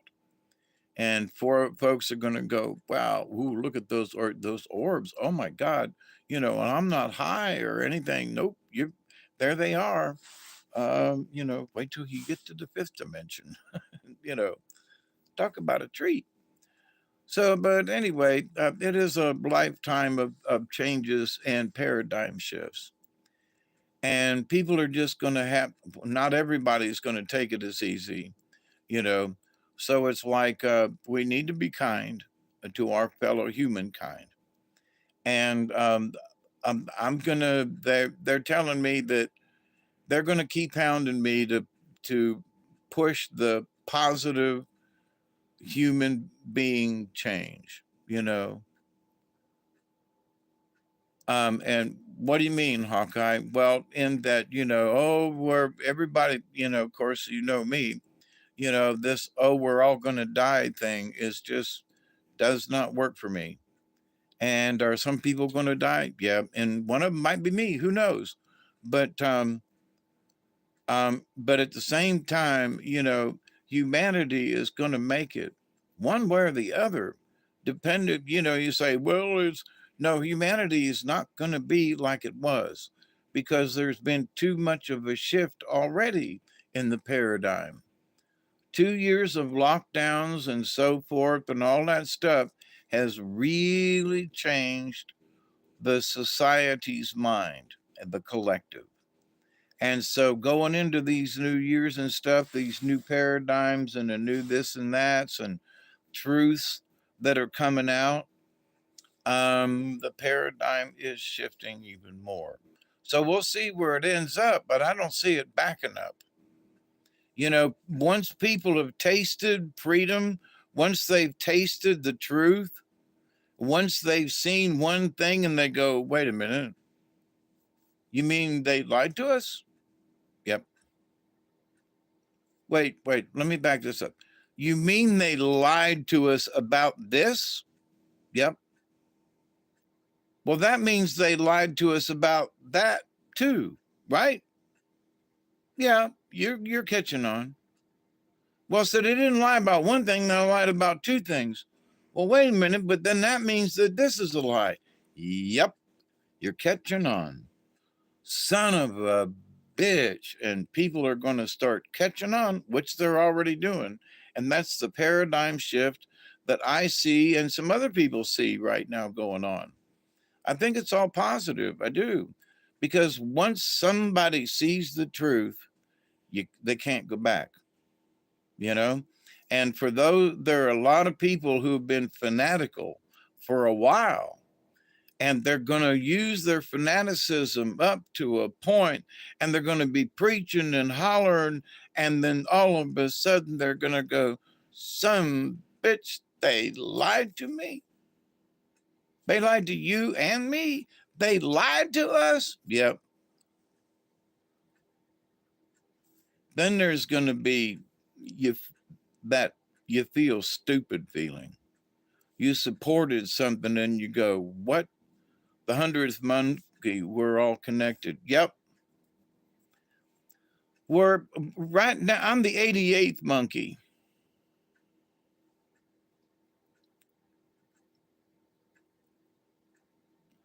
Oh, I hadn't thought of that. I did videos a few years back. I haven't done one lately about being the 88th monkey. But I still feel that my position in, you know, being a messenger and being a shaman in training, that I'm not the 100th monkey, but I'm the 88th monkey. You know, Amber Dawn, I can't believe people still don't see all the lies. Yep.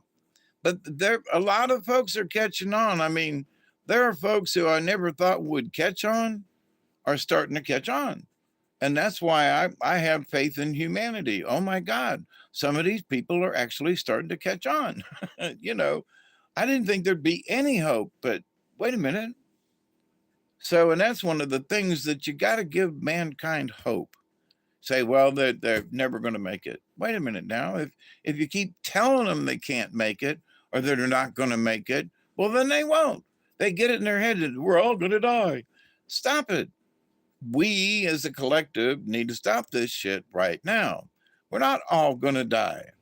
Humanity is not going to end. No, stop it.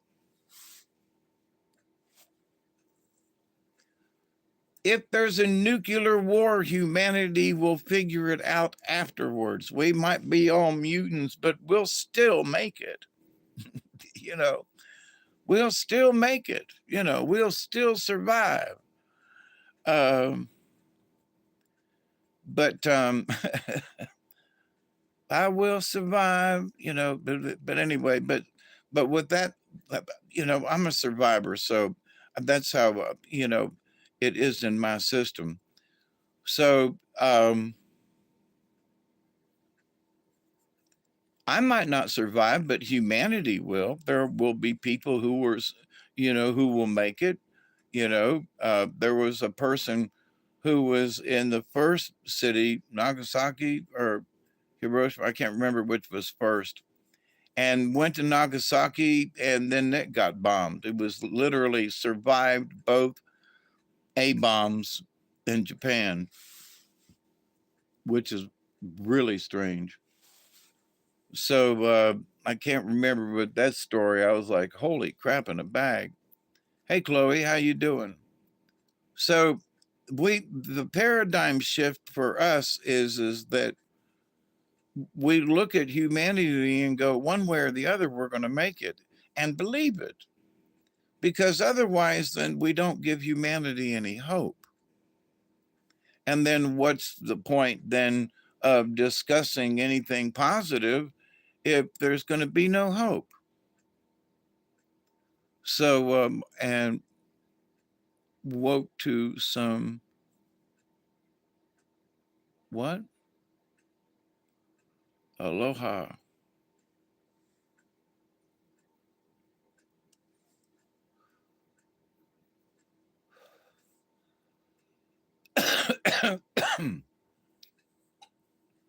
So, what do we do in the positive realm? What do we do to push the positive quantum?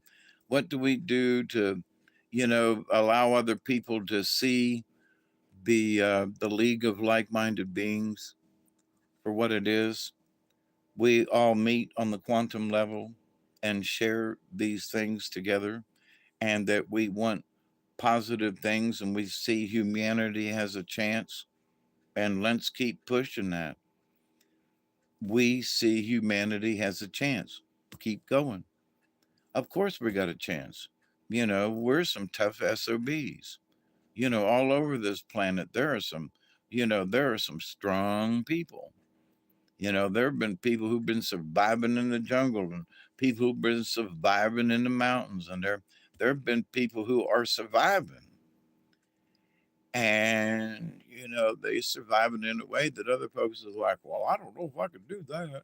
Sort of like how I live in a way. Well, I couldn't survive like that. Well, then, okay, like surviving on one meal a day versus three, and doing other things, and but still living and still here kicking, still alive. But you know so keep this in mind. I have been saying this for a long time, and I want to reiterate this. There's some folks out there who have revived the ascension thing again. Don't buy into it, okay? We are going to transmutate, we are going to transition into the higher realms when it's time for us to go. We have to go through the fourth dimension to learn how to act in the fifth, okay? Everything that I've been hearing from my spirit guides for the last several years, we are not going to ascend. Ascension means you die, okay? To make the transition does not require dying, okay? you know, we die inside but are reborn, but we don't die, death, okay? So we are in a transition now. And how this transition comes about, we'll see. I don't know. But I'm on the positive side of this. We're all different, but it's okay. There's no one way. Nope, there's not. But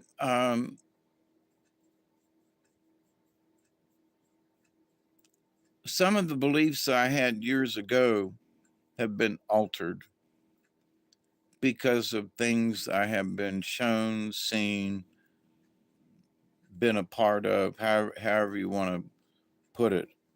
So when I say the things that I do, there's a lot of years behind um,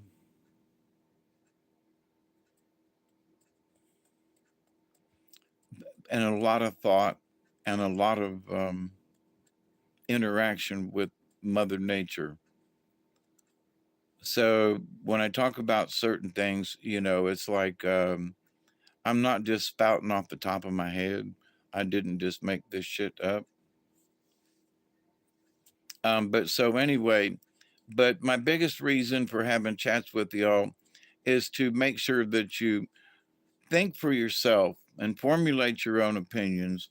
But there are some folks who are trying, you know, there are some folks who've got some really good ideas to share in their lives experiences. Love you too, Off D. And really got some good stuff and share good soul ideas and stuff and the quantum, Um, well, thank you. Yeah. Oh, you're welcome, Chloe. But you know, too many folks out there trying to put humanity down, and I just think we need to, you know, well, and my folks too. They're all saying, we gotta stand up and speak about this and say, no, wait a minute, humanity isn't doomed. Stop this mess, please. So I know I've repeated myself too many times tonight. But I want to say thank you all. There are almost 600 subscribers to this channel. I never dreamed that there would be that many folks who would subscribe to a channel like mine and who would hang out, or at least, will listen later on maybe to something that we're talking about. But let's push smiles and peace be unto you, my brothers and sisters. What did Jesus do when he walked about before they crucified him? He walked between the cities and the towns and everything, and peace be unto you, my brothers and sisters. And when he came to a house, before he entered, he would put a blessing and say, peace be upon this house and to all who enter. If we start doing that with each other and, saying, putting blessings everywhere that we go with people and with buildings and places and stuff, and that, you know oh my goodness, what could that possibly do, you know so anyway, my dear friends, keep up the good work. I believe in you. I believe in us. I do believe in humanity. And I will continue to pray that each and every day, that each and every one of you will continue to learn how to accept and receive the knowledge, the healing, the wisdom, and the many, many blessings out there in the universe. We can do this, y'all. And I think we're going to do it. How it, how chicken cacciatore, oh, I was thinking about some of that recently. But I think that we can do this. We're not ever going to have complete peace on this earth, but it can quiet down really well, and we can get along for a while, because even in Revelations it says that after all of this turmoil and after the apocalypse, there's going to be 1,000 years of peace come upon the earth, and the meek shall inherit the earth. So I think regardless of what happens in the Bible, we still got a chance. At the end of all of the mess, the meek shall inherit the earth, and there's going to be 1,000 years of peace come upon the earth. I'm wondering why there's only going to be 1,000 years, but I'll take it. I don't think I'm going to live that long. But so ever since I read that in Revelations years ago, I was like, wait a minute. So the end, as much as there is an end, there's not an end. There's 1,000 years of peace. Now, is that because everybody's wiped out? Well, we'll see. But after the apocalypse, there's going to be 1,000 years of peace. Let's shoot for the 1,000 years of peace. You know, do we all have to die to get there? I don't think so. Because I believe that the human race has always been able to succeed one way or the other. Country fried steak with all the oh hush. I got a piece of steak in the toaster oven right now. When I get done here, I'm going to go in there and finish it up. Witch Moon, you here? We love you too. Yep. I'll take 60 years of not being mucked with. Yep. Absolutely. I'd take 10 years of just everything just being, that'd be cool. But with all this prophecy and everything, and everybody, seeking the end, and we're all going to die in it. But okay, so read the rest of the Bible. Read that last few lines in the Bible. 1,000 years of peace. Okay.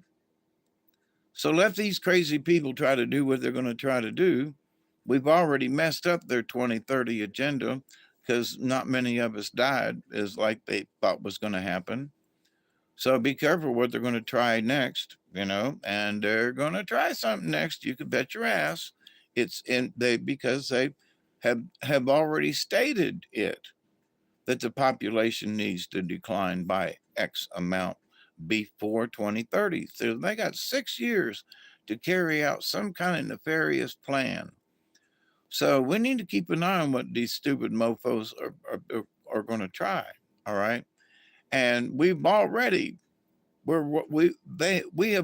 messed up their plans. Okay, big time. Just keep that in mind. We have already messed up their plans. Yay, team. Okay, and we ain't done yet. So, what are they going to try next? We just need to keep an eye on them. Are they going to try something they've already tried? Probably. Why? Because that's the definition of insanity. They keep trying the same damn thing over and over and over again. The swine flu back 100 years ago. I talked about this years ago, before these last two pandemics. And, there are folks who died all around here. There are little cemeteries where, the dates are, um, 1914, 15, 16, right in and through there. And, the three brothers that I've talked about, their graves were kind of haunted. Um, the, um, oh, the Holland boys, the Holland brothers. And I spoke with a relative, and they were like, "Yeah, those brothers, they died back in the day, and it was all because of the flu." Oh my goodness gracious, But so only the strong survive, and unfortunately, some stuff happens. Stuff happens. But did they invent it and send it out? There were people who got it on remote islands. How in the hell did that happen?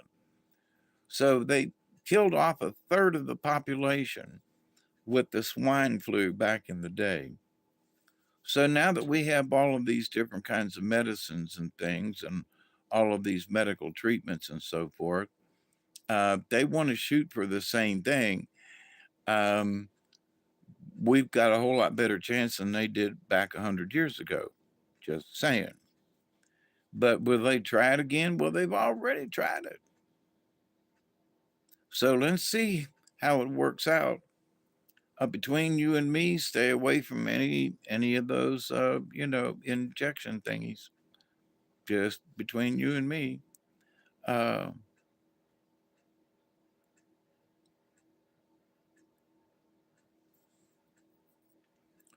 Sorry, swearing is just flowing tonight.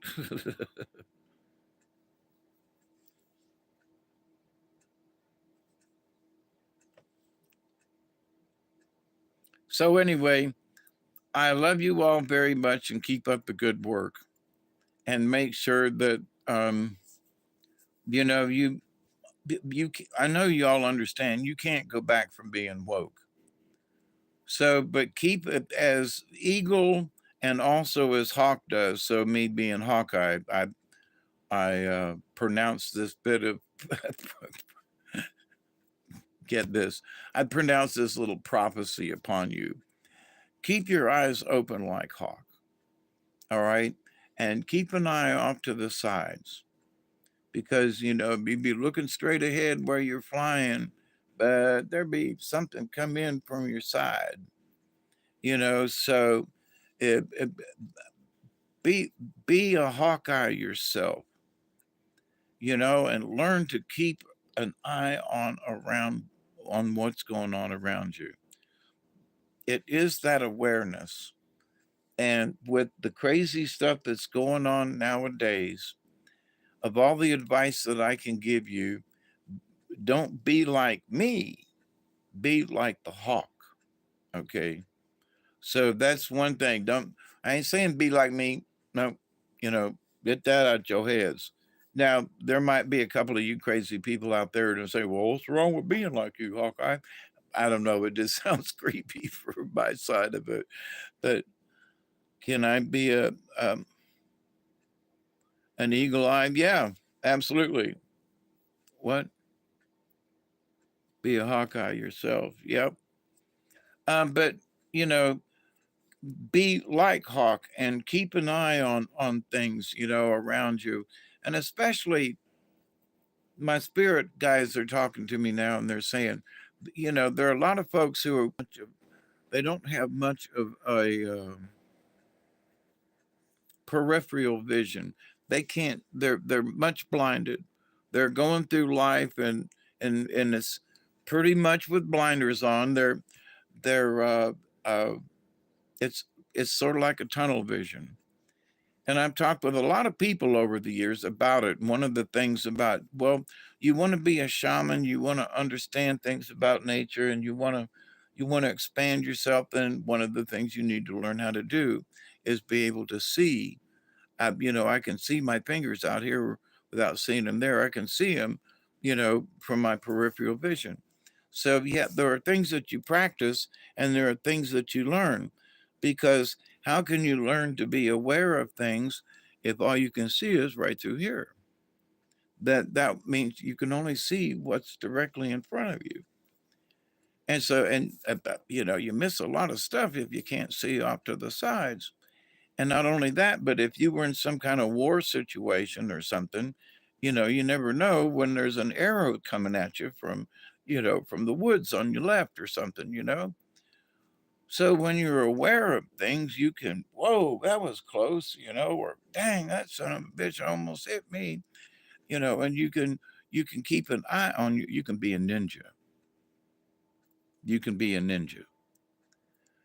But so being aware of things with your out of your peripheral vision is not just your vision, it's also your insight.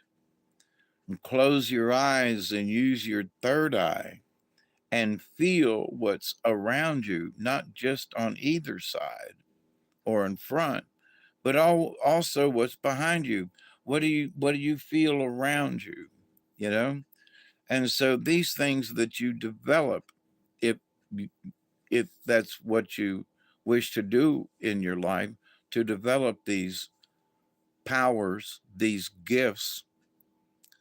So they all take practice, like learning how to meditate, learning how to do self hypnosis, of learning how to astral project. Those three things are really close together when you learn the basics. And when you understand the basics and you say, well, I don't know how to astral project it. Well, there are a lot of people who can't and who really, oh, well, I appreciate you too. Thank you very much. And XXX, right back at you, Geraldine. It's good to see you. And blessings be upon you. And may peace be upon you and your household, and the house and your household. But so, what do we push forward? What do we pay forward? We continue to pray for each other. And like I continue to pray that each and every day, that each and every one of you will continue to learn how to accept and receive the knowledge, the healing, the wisdom, and the many blessings from the universe. We don't give up. We don't give in, you know. And so, I know that most of us here support each other one way or the other. And it's been an absolute blessing over the years, to hang out with y'all and to be part. I know it's my channel, blah, blah, blah, but it's been an absolute joy to be a part of y'all's life. It has been great. And I'm going to hang out for another 8 minutes.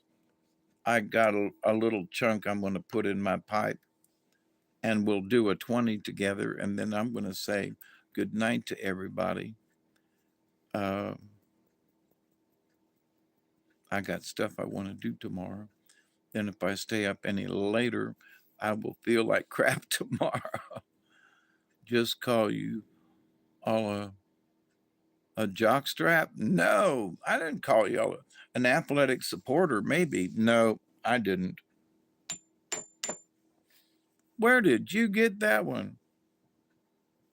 Yeah, what? I would never.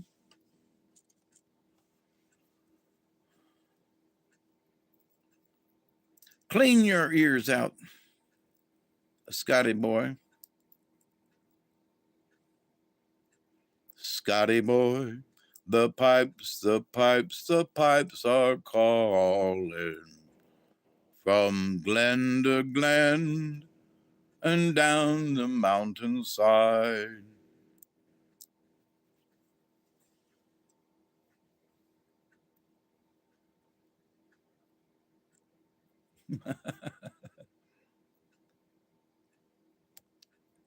Now, on an unrelated subject, because, and you know, it says there's 14 of you here after 2 hours. Thank you all. I do mean it.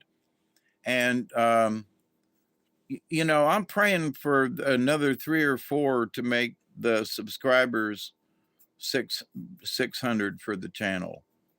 I just think that's one hell of a milestone. And I'm not trying to ask you to like and share, but I'm just keeping my fingers crossed that, you know, I'll get, it's only 3 or 4 more subscribers to hit that 600 mark. I have never wanted to reach any mark before, and it's not like I'm gonna feel any more special. But back when Brian and I were looking at things and comparing our channels and stuff, you know, to, you know, when we got 300, we were like, holy crap, did you see how many people I got? Yeah, and blah, blah. And so, and the fact that I've got over 500 now, almost 600 subscribers to this channel, I'm like, I really do feel privileged, you know? For me, it's success, you know, because you've never heard me ask for, you know, to subscribe, like, or share or anything like that. So it's always been up to the people who listen, you know, for them to, you know, to subscribe to the channel because I've never asked. Um, but so it's all been volunteered, you know, and I leave that up to the universe and to the quantum. That's sort of the way it's got to be, they say, right, guys, gals? You know, they're up there going, mm-hmm. It's got to be. It's for me. It had to be part of the deal, you know, which is it's not a bad deal. If you're meant to hear and have a conversation, then you'll hang out with us and listen in, and we'll have a conversation and discuss. And um, what Barry? Elder April asked Barry, appreciate that. Yeah, Barry and I have talked, you know, on the telephone, and we love y'all. We do. And that's not a put on. You know, we wish that there are things more we could do for y'all, and you know, we wish that we could meet you and get all together at Appleberry wine. You know, he's whining all the time about something. You know, that's like there's the old joke about uh, oh,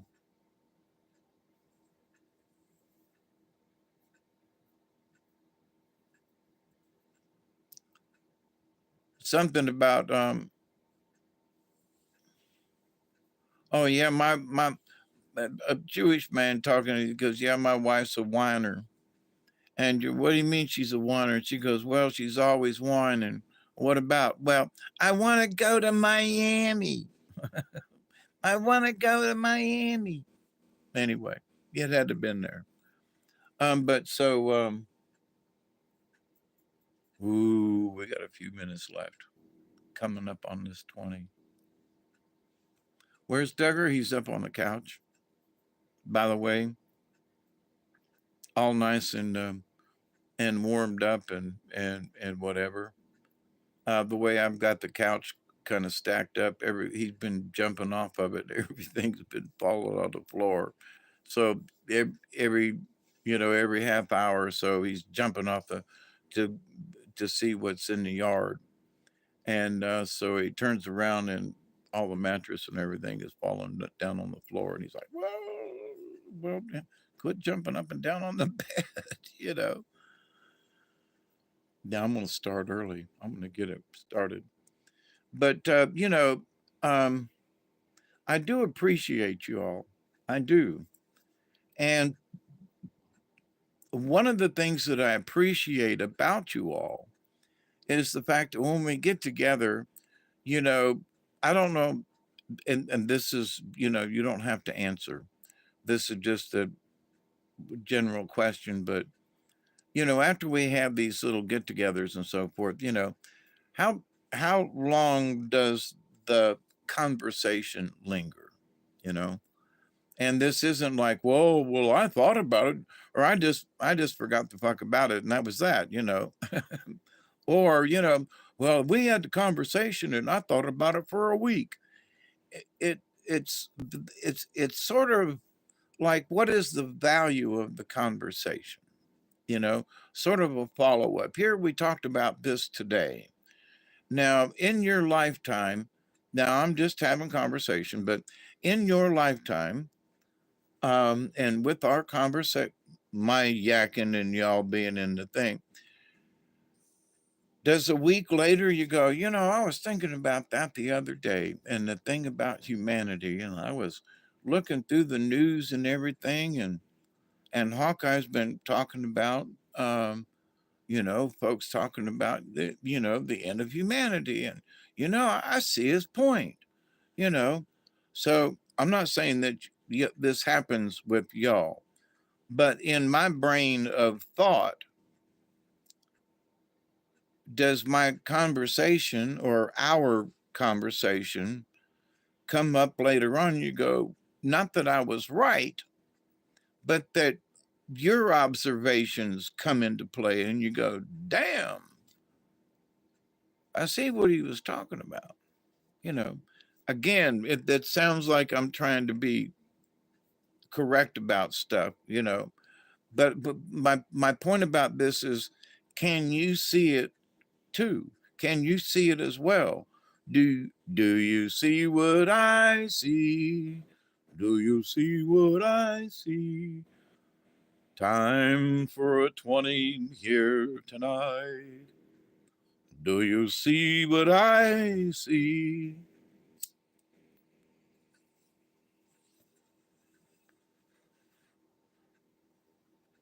A fire glowing in the night, with the smoke coming out of my pipe, with the smoke coming out of my pipe. Do you hear what I hear?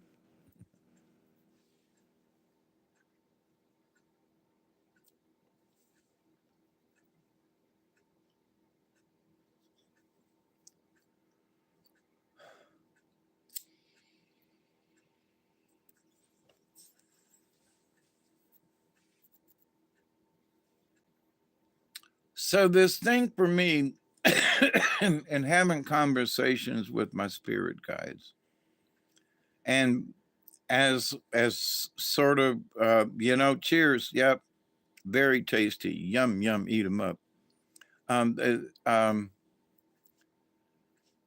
Hanging out in the great mystery, if you will, they put me to sleep for hours on end, and I'll wake up and go, what was that all about?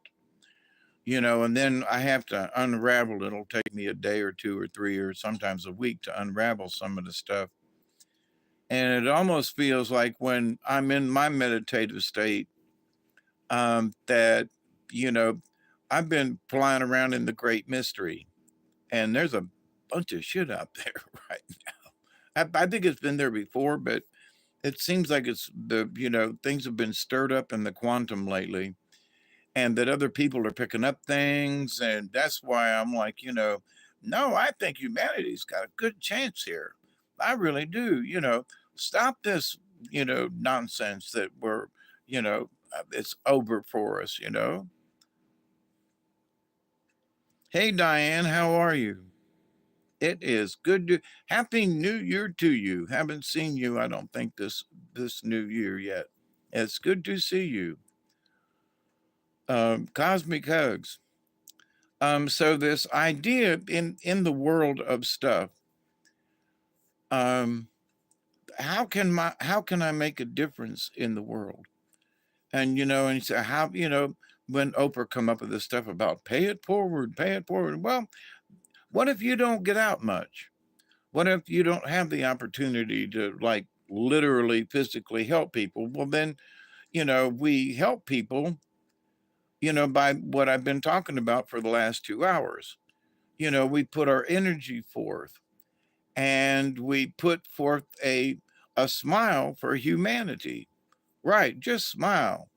We put forth a smile for humanity.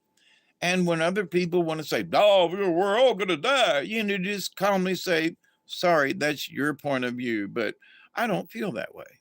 You know, I feel differently." Stay out of the negative speech. So you say, "Well, I'm sorry you feel that way, but I feel differently. I feel positive for the future." Well, what if there's a big storm? Well, there have been storms on this planet before. Well, what about if there's an earthquake? We've had earthquakes on this planet before. What if there's a volcano that erupts somewhere? We've had volcanoes erupt before. What if there's a tsunami? What if the ocean comes up and bites a bunch of people and drowns them? We've had that stuff before.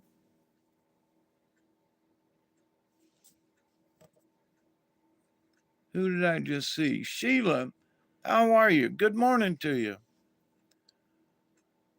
So, but so this idea of climate change and we're all going to die. Listen, the planet's going to flip upside down. Well, I don't think it's going to flip upside down, but it might roll over on its side. That is a, a distinct possibility.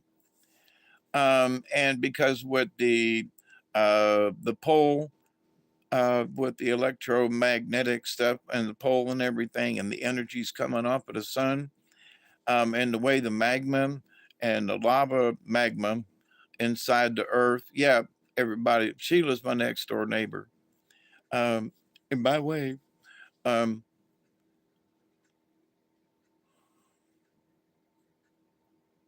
and I meant to send a plate home with Ricky today, and I forgot. But anyway, I'll catch up. And thank you for my meal on the first. By the way, it was good. But so in this futurist stuff, how do we react? Do we want to throw rocks at our neighbor? Well, what if there are aliens that come down? Well, if they're bowing and trying to be nice and they don't have any ray guns, should we like get out our shotguns and kill them? Is that what we should do, or should we, at least have our shotguns, you know, poised and ready, but not pointed at them, and say, "Well, hi, how you doing there? Let's have a powwow. Let's have a conversation to the millions." But I mean, if they look like great big giant lizards and they trying to show enough eradicate us, shoot them on sight. If they're and hopefully it will not get to that, but if it does, then there are enough of us here in America. I think we'd kind of I gotta watch what I say.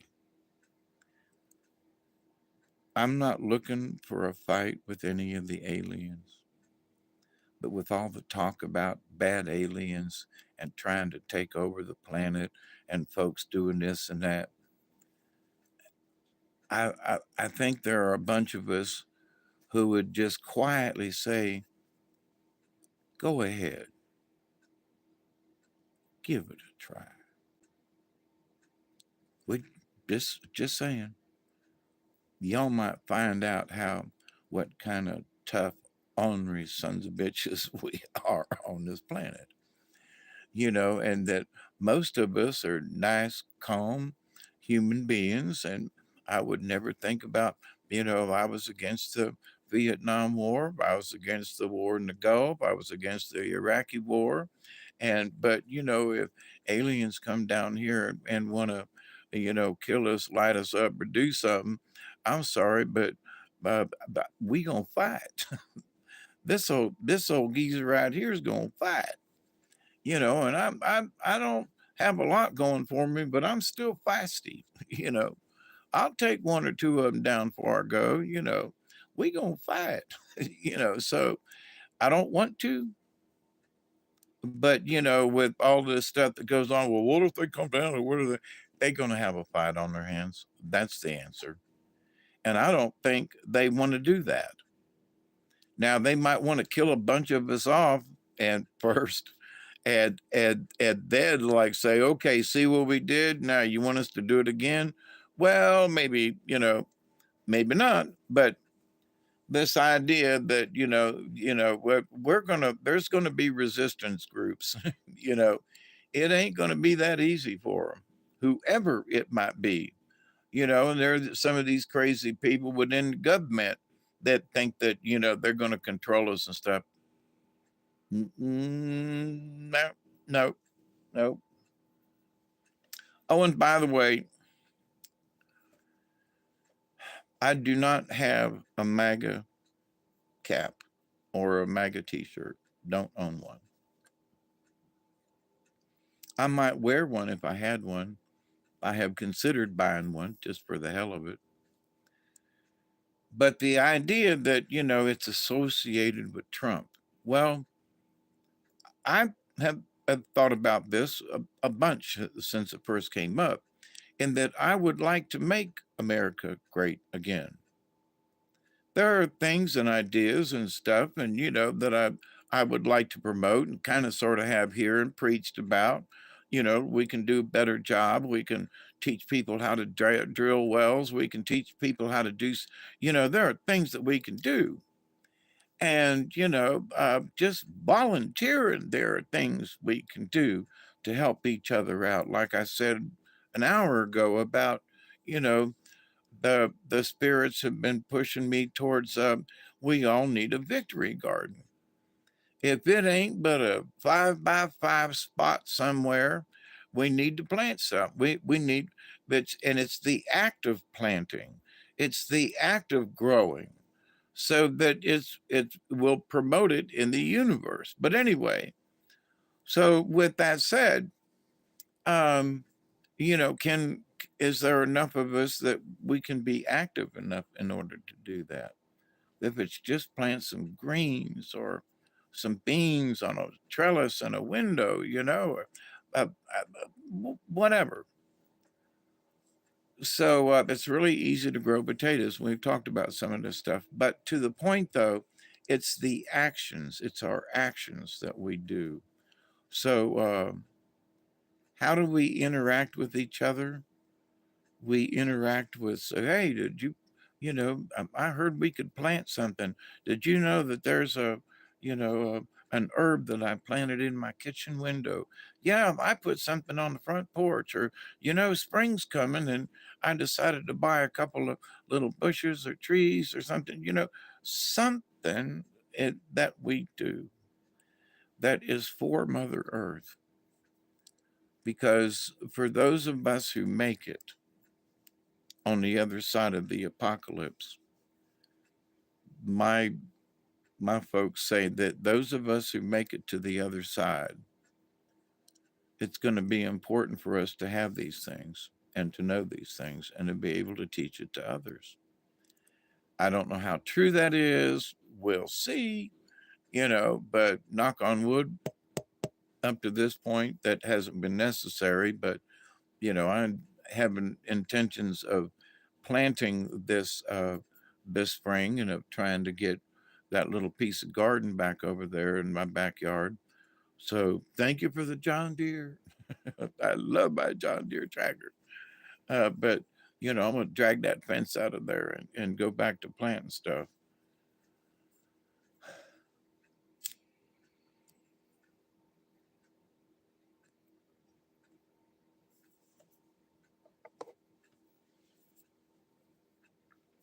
So keep up the good work, my dear friends.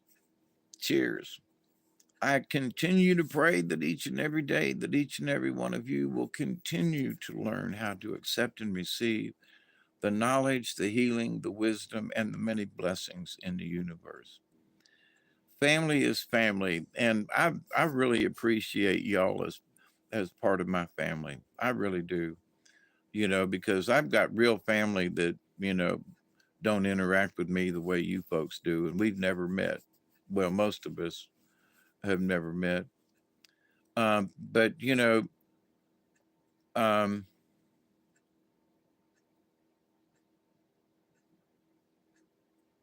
oh, what was that other? Oh, and having conversation with some folks, by the way, the folks talking about the weather. And I have mentioned this before, and it has to do sort of with the earth wobble. Okay.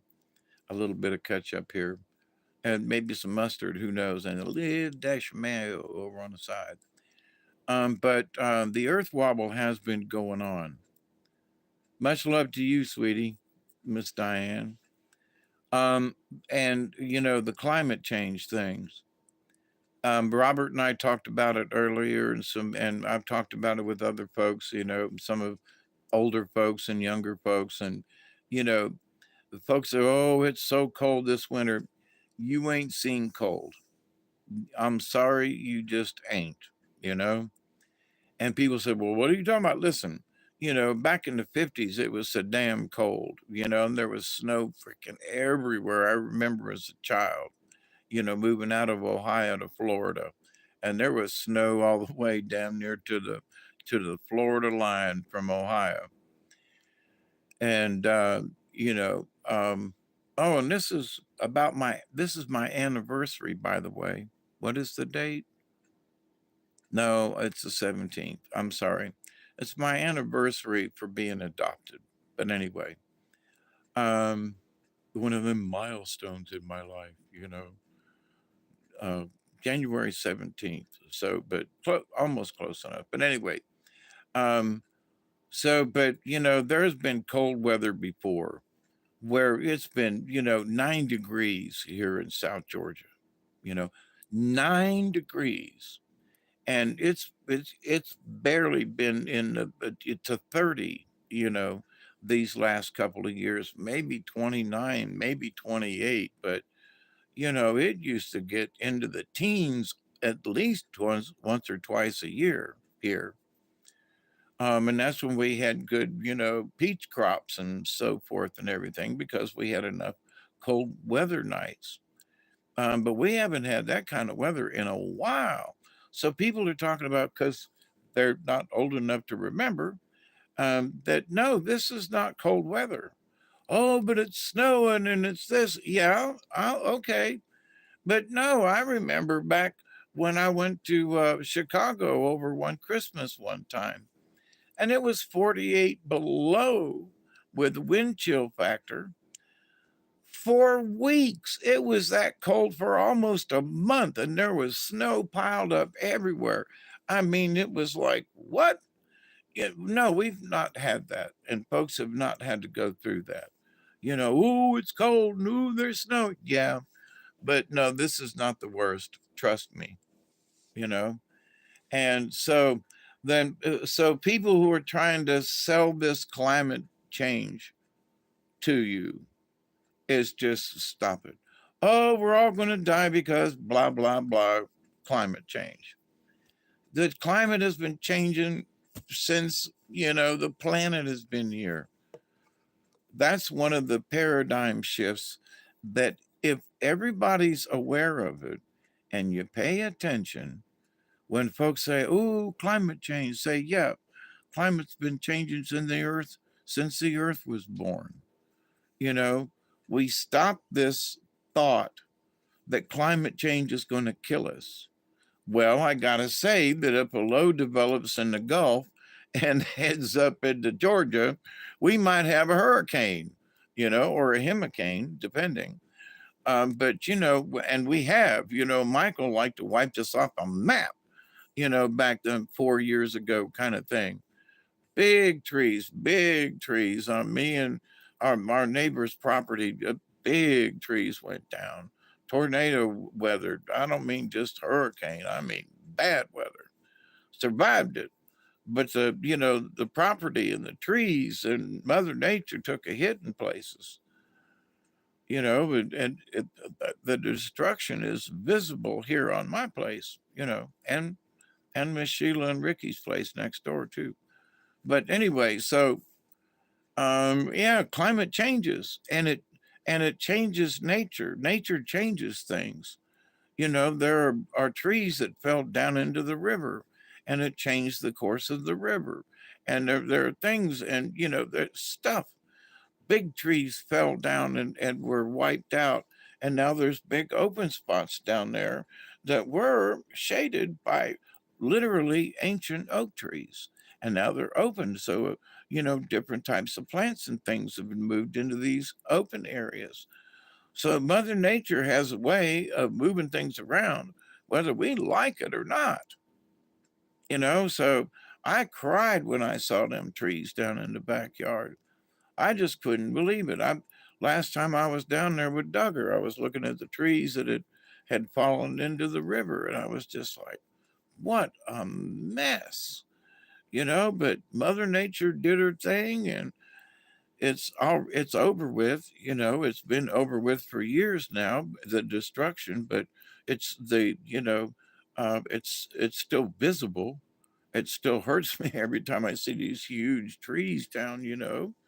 And remembering what it looked like and felt like when the trees were still alive and up.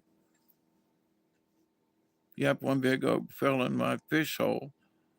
Yeah, I know what you mean, Miss Sheila. There's several fell just down from our property line. You come down where the property line is, there on the river. You come down there towards downstream, and there's a little straightaway, and it comes into a curve and an S curve, and there's several trees down right there. It's just pathetic. But Mother Nature does it. you know. We have hurricanes and tornadoes here in the South, but we don't have volcanoes and stuff, and earthquakes. But so Mother Nature, you say, well, climate change. Well, Dave, you ought to be one of the people talking about climate change and how much. Listen, there have been hurricanes all my life. The climate's been changing every year. Sometimes we'll get a lot of rain, sometimes it don't rain at all. Sometimes there are backyard floods, and sometimes it don't. Sometimes we get tornado warnings, sometimes we don't. We had some weather move in today that got a little windy in a couple places. There was some downforce winds kind of thing, and there's some limbs down. But we all survived it. But so the climate's changing all the time. So, but anyway, enough of that. But to listen to some of these folks and like the Pope and all these people who are preaching the climate change and the carbon tax, do not buy into it at all. Nope. And we just need to shake our head and go, sorry, I don't believe it. Well, this is the way it's going to be. No, it's not. Why? Because there's going to be enough of us that say, nah, you know. Oh, well, we're all going to have electric cars. No, we're not. No, we're not. There's not enough places to plug in. No, we're not. Yeah, we're all going to have electric cars by such and such. No, we're not. Because the industry says, no, we're not. We're not going to be able to supply the demand. No, there's not electricity to go around. No, there's not. No, no. Sorry, but no. But you're all going to have 50% of everybody's going to have. No, it ain't. It just ain't going to happen because they have tried to push. See, but now if enough people die from their 2030 agenda, well, then half of the population could mean the half that's already bought stuff. Think about that one for a minute. So, but anyway, don't buy into it. You know, um, buy a car, that requires gasoline, you know, um, because they're back in World War II and earlier too. And in some places in the United States as well, they had converters on cars and trucks that burnt wood gas. And you had to go out and start a fire in this contraption that was usually on the right side of the car. And there was a stack, and you put wood in it, and that when it got going, it's a gasifier. And in Europe during the war, the Germans and anybody that had a vehicle, everybody thinks, oh, they had diesel and gasoline. No, they didn't. I did some research on it years ago. Well, I guess within the last year. And that a gasifier was like common on 80% of the vehicles, especially like in Russia. There wasn't any gasoline. So the vehicles that ran, they didn't run real fast or anything, but they ran because they couldn't buy gasoline. They had these gasifiers that were on the side of their vehicles. And I was amazed, and I was like, what? Yeah, because all the gas had to go to the Germans or to the Army, Navy, whatever. So, but for people who wanted to drive around, they had gasifiers. Well, back in the early 70s, during the Carter days and the shortages and so forth, people went back to building gasifiers. And they have used different methods of how the wood is condensed. You kind of turn it into charcoal because you only want the gas that comes off of the wood, right? And then that gets fed into the carburetor and so forth. Now, you don't it doesn't you're not going to win any speed demon um, um, um, um, awards or anything like that. But if you don't have gasoline, then you could have a gasifier. Now I've got an old Isuzu pickup truck sitting up there in the yard, and people say, why haven't you sold that yet? And I said, because it doesn't have a computer in it. It's a 4-cylinder engine that got 30 miles to the gallon with just regular gas. Got around, but it's very simple. It's a simple engine. So I could put a gasifier on it and adjust the carburetor, where newer vehicles you can't do that with, because there are computers that that listen, that feel for the gas and the carburetor and all this kind of stuff.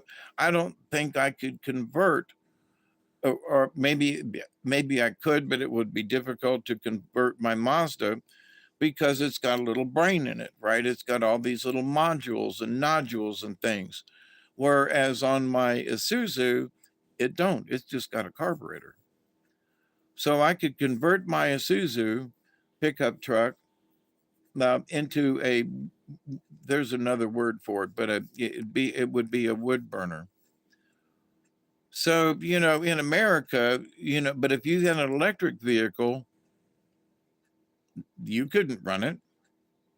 If I had methane gas, um, and a wood converter, I could run my little Isuzu.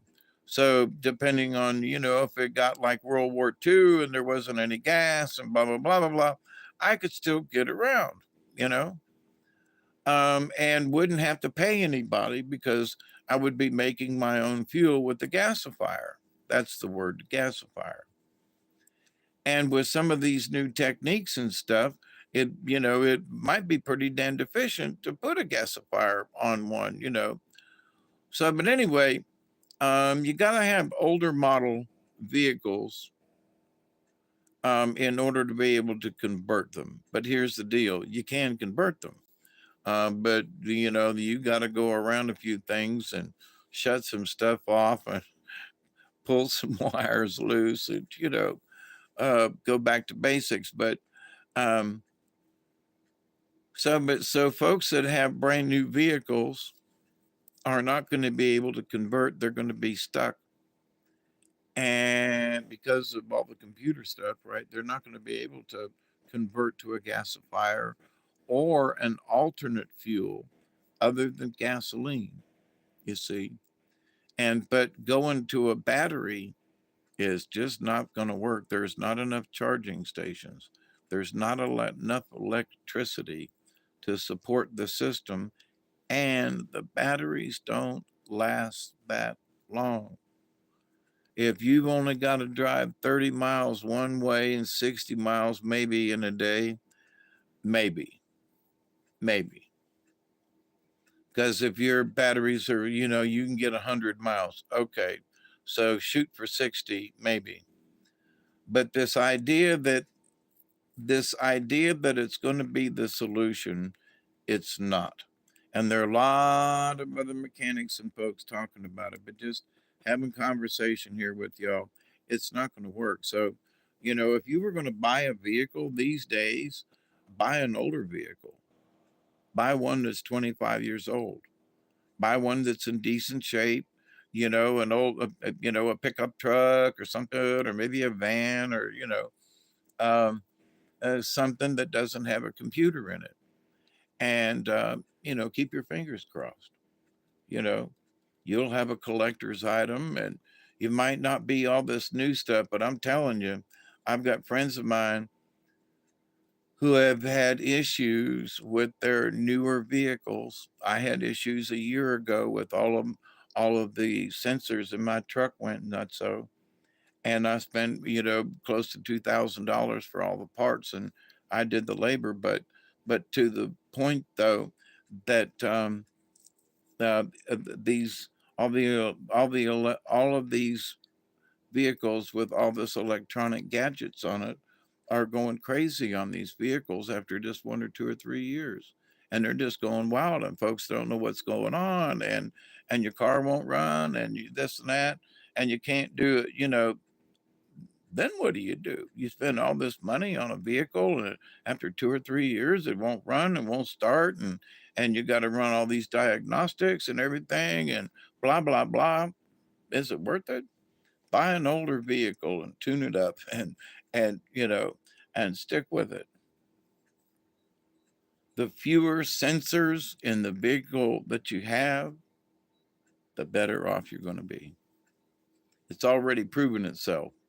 I, this isn't any great news.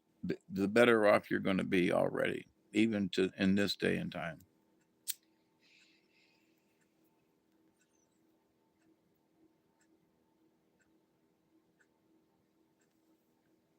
The pipe is becoming a conch. Where do you get flex? What? There's only one gas station here. Lucky for me, it's only 1 mile away from me. Well, that's good. I've got extra gas at the moment, and I thought I was going to use more than I did. But here's my new Christmas present. I have been saving up a little bit for over the last year, and I ordered it online, and I will be showing it in future videos. But I bought an outboard motor, a 3.6 Hangkai from China that got here in just a few days, and it's out of the box, and I'm fixing to, weather permitting, I'm going to go hang it on the boat. And now that the water's up in the river, I'm going to go boating. And so for me, the adventure's on. I know I've talked about it before in that, I bought this boat during this last year, and I've got electric trolling motors and batteries that were already bought and paid for, but that just wasn't quite enough. But the other thing is that I've been wanting to, do some video and shooting, and I just want to go fishing with my dog, that have enough room.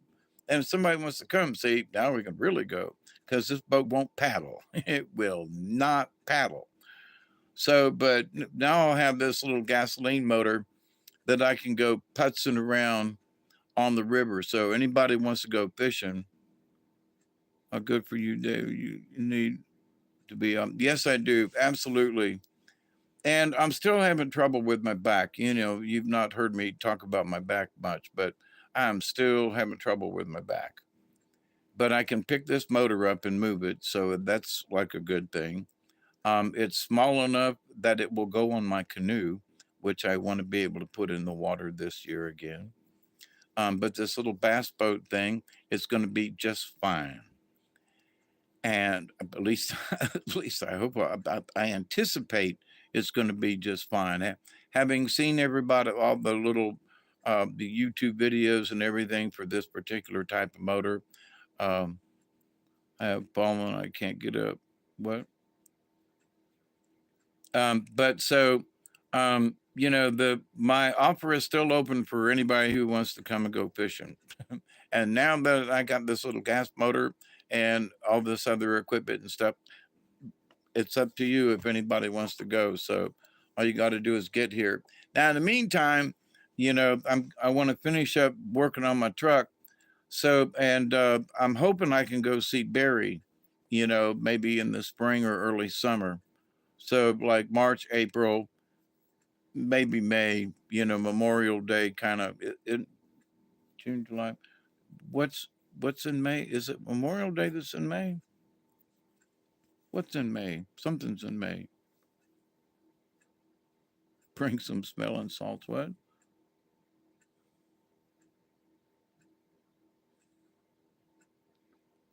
So, but anyway,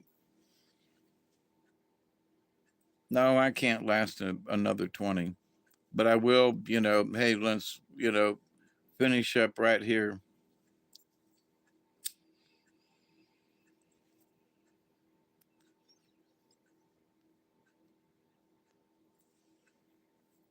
So for me, here's the thing about why am I talking about this motor that I just bought? Because for me, for a bunch of years and having gotten, not necessarily sicker, but I can't paddle like I used to. Plus, Duggar's with me and all of that I've talked about with Duggar and the kayak and all that. I can still paddle, but to be able to want to get on the river and do some fishing and stuff, the kayak just don't work right. So, but now that I've got this little motor, I feel like, and I have been anticipating this for a while, that now I feel like I'm being loosened up for adventures. That I'm not just limited to one or two places that I can go now. I have the option to go to a lot of places because of having this little motor. So I don't have to jet across the water in some kind of fast thing, kayaks are for hippies. No, kayaks are great in the swamps, dude. Let me tell you, I really miss paddling my kayaks. I do. And at some point, I'm going to leave Duggar home and go kayaking. I am. He's just going to have to stay at the house because I want to go kayaking. And I haven't gone, honestly, kayaking in a couple of years. And it'll be a year now this spring, the last time Duggar and I went kayaking on the Little River. So I'm like ready to go, but I love paddling. There's something about being, doing the paddling thing and being able to sneak up on things and just being really quiet. Uh, I still love my kayaks. So, but that's true, Diane. I am a hippie, so there is that. But it ain't got nothing to do with the hippie. If you've been in the places that I have in the swamp or you can just slip in between things and go places where other folks just can't go. But a lot of people wouldn't go. But I mean, even my canoe wouldn't fit. But I can get through with my kayak and some of the places and shallow waters and stuff. Oh my God, it's which means the adventures that I've been on while in the kayaks, you see. And on the Ochlockonee River down in the swamps and stuff, and just being able to skim along and sneak around, and you come around the corner and there's an 8-foot alligator laying on the bank, that's almost as big as your kayak. But meeting up with nature like that, in the big boat, I couldn't have gone down the river that I'm thinking of, the same piece of river. I would have The only way to have gotten down that section of the river is in a kayak. So even in my little bass boat and everything, if somebody said, well, why don't you go down this section of the river? I know better. It's not going to go. It's not going to float. But I can get my kayak and maybe even my canoe, but I can get my kayak and I can sneak down that river. And I can sneak down that river probably a couple miles, So I couldn't get a quarter mile with the bass boat because of trees down and limbs and narrow spots and having to go under stuff. And, it just, I wouldn't get far at all. So, the kayak absolutely, in my humble opinion, it absolutely has a place. But there are people who kayak in the lakes and stuff. I'm down in the swamp and it's a necessity, you know. So hippie or not, if you come down here, I will take you on a trip through the swamp. I know you've heard me talk about it. Free trips, just show up. That's all you got to do. Just get yourself here. I would like to, and I do have the equipment. I would really like to be able to travel somewhere and say it was going out to Barry's place, you know, and I could show up with 3 kayaks, my boat, and a canoe, and all the equipment.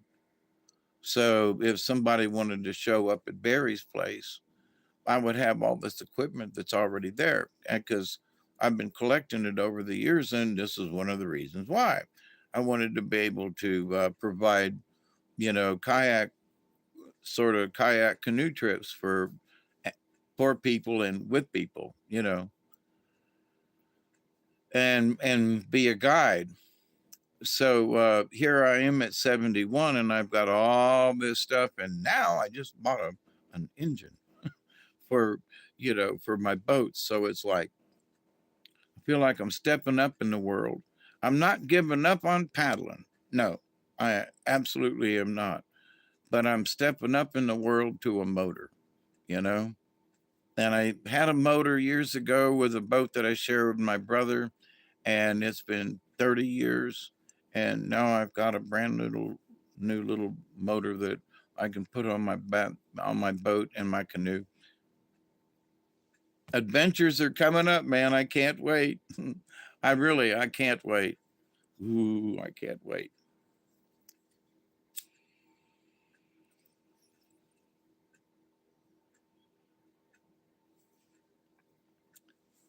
And now that the river is up just down the road from me and I'm not going to have to travel far, I might actually be able to do a live stream while I'm putzing down the river. I will at least be able to record it. So, I'll be able to take you down to the Ochlockonee River. Yep. I can't last another 20 minutes. I love you all. I will say it one more time. It's probably 3 or 4 times I'll be saying it. But I continue to pray that each and every day, that each and every one of you will continue to learn how to accept and receive the knowledge, the healing, the wisdom, and the many blessings from the universe. And I know I talk about fishing in the river and all this other kind of stuff, but I want to take you all with me. So you all are going with me, whether you're going with me or not. You know what I mean? So in my heart and in my spirit, you know, to connect you all as I like to connect with nature, to connect you all with nature as well. Like share the trip with, share the trip with you. So as I experience it, I'm going to send that energy and that experience into the quantum.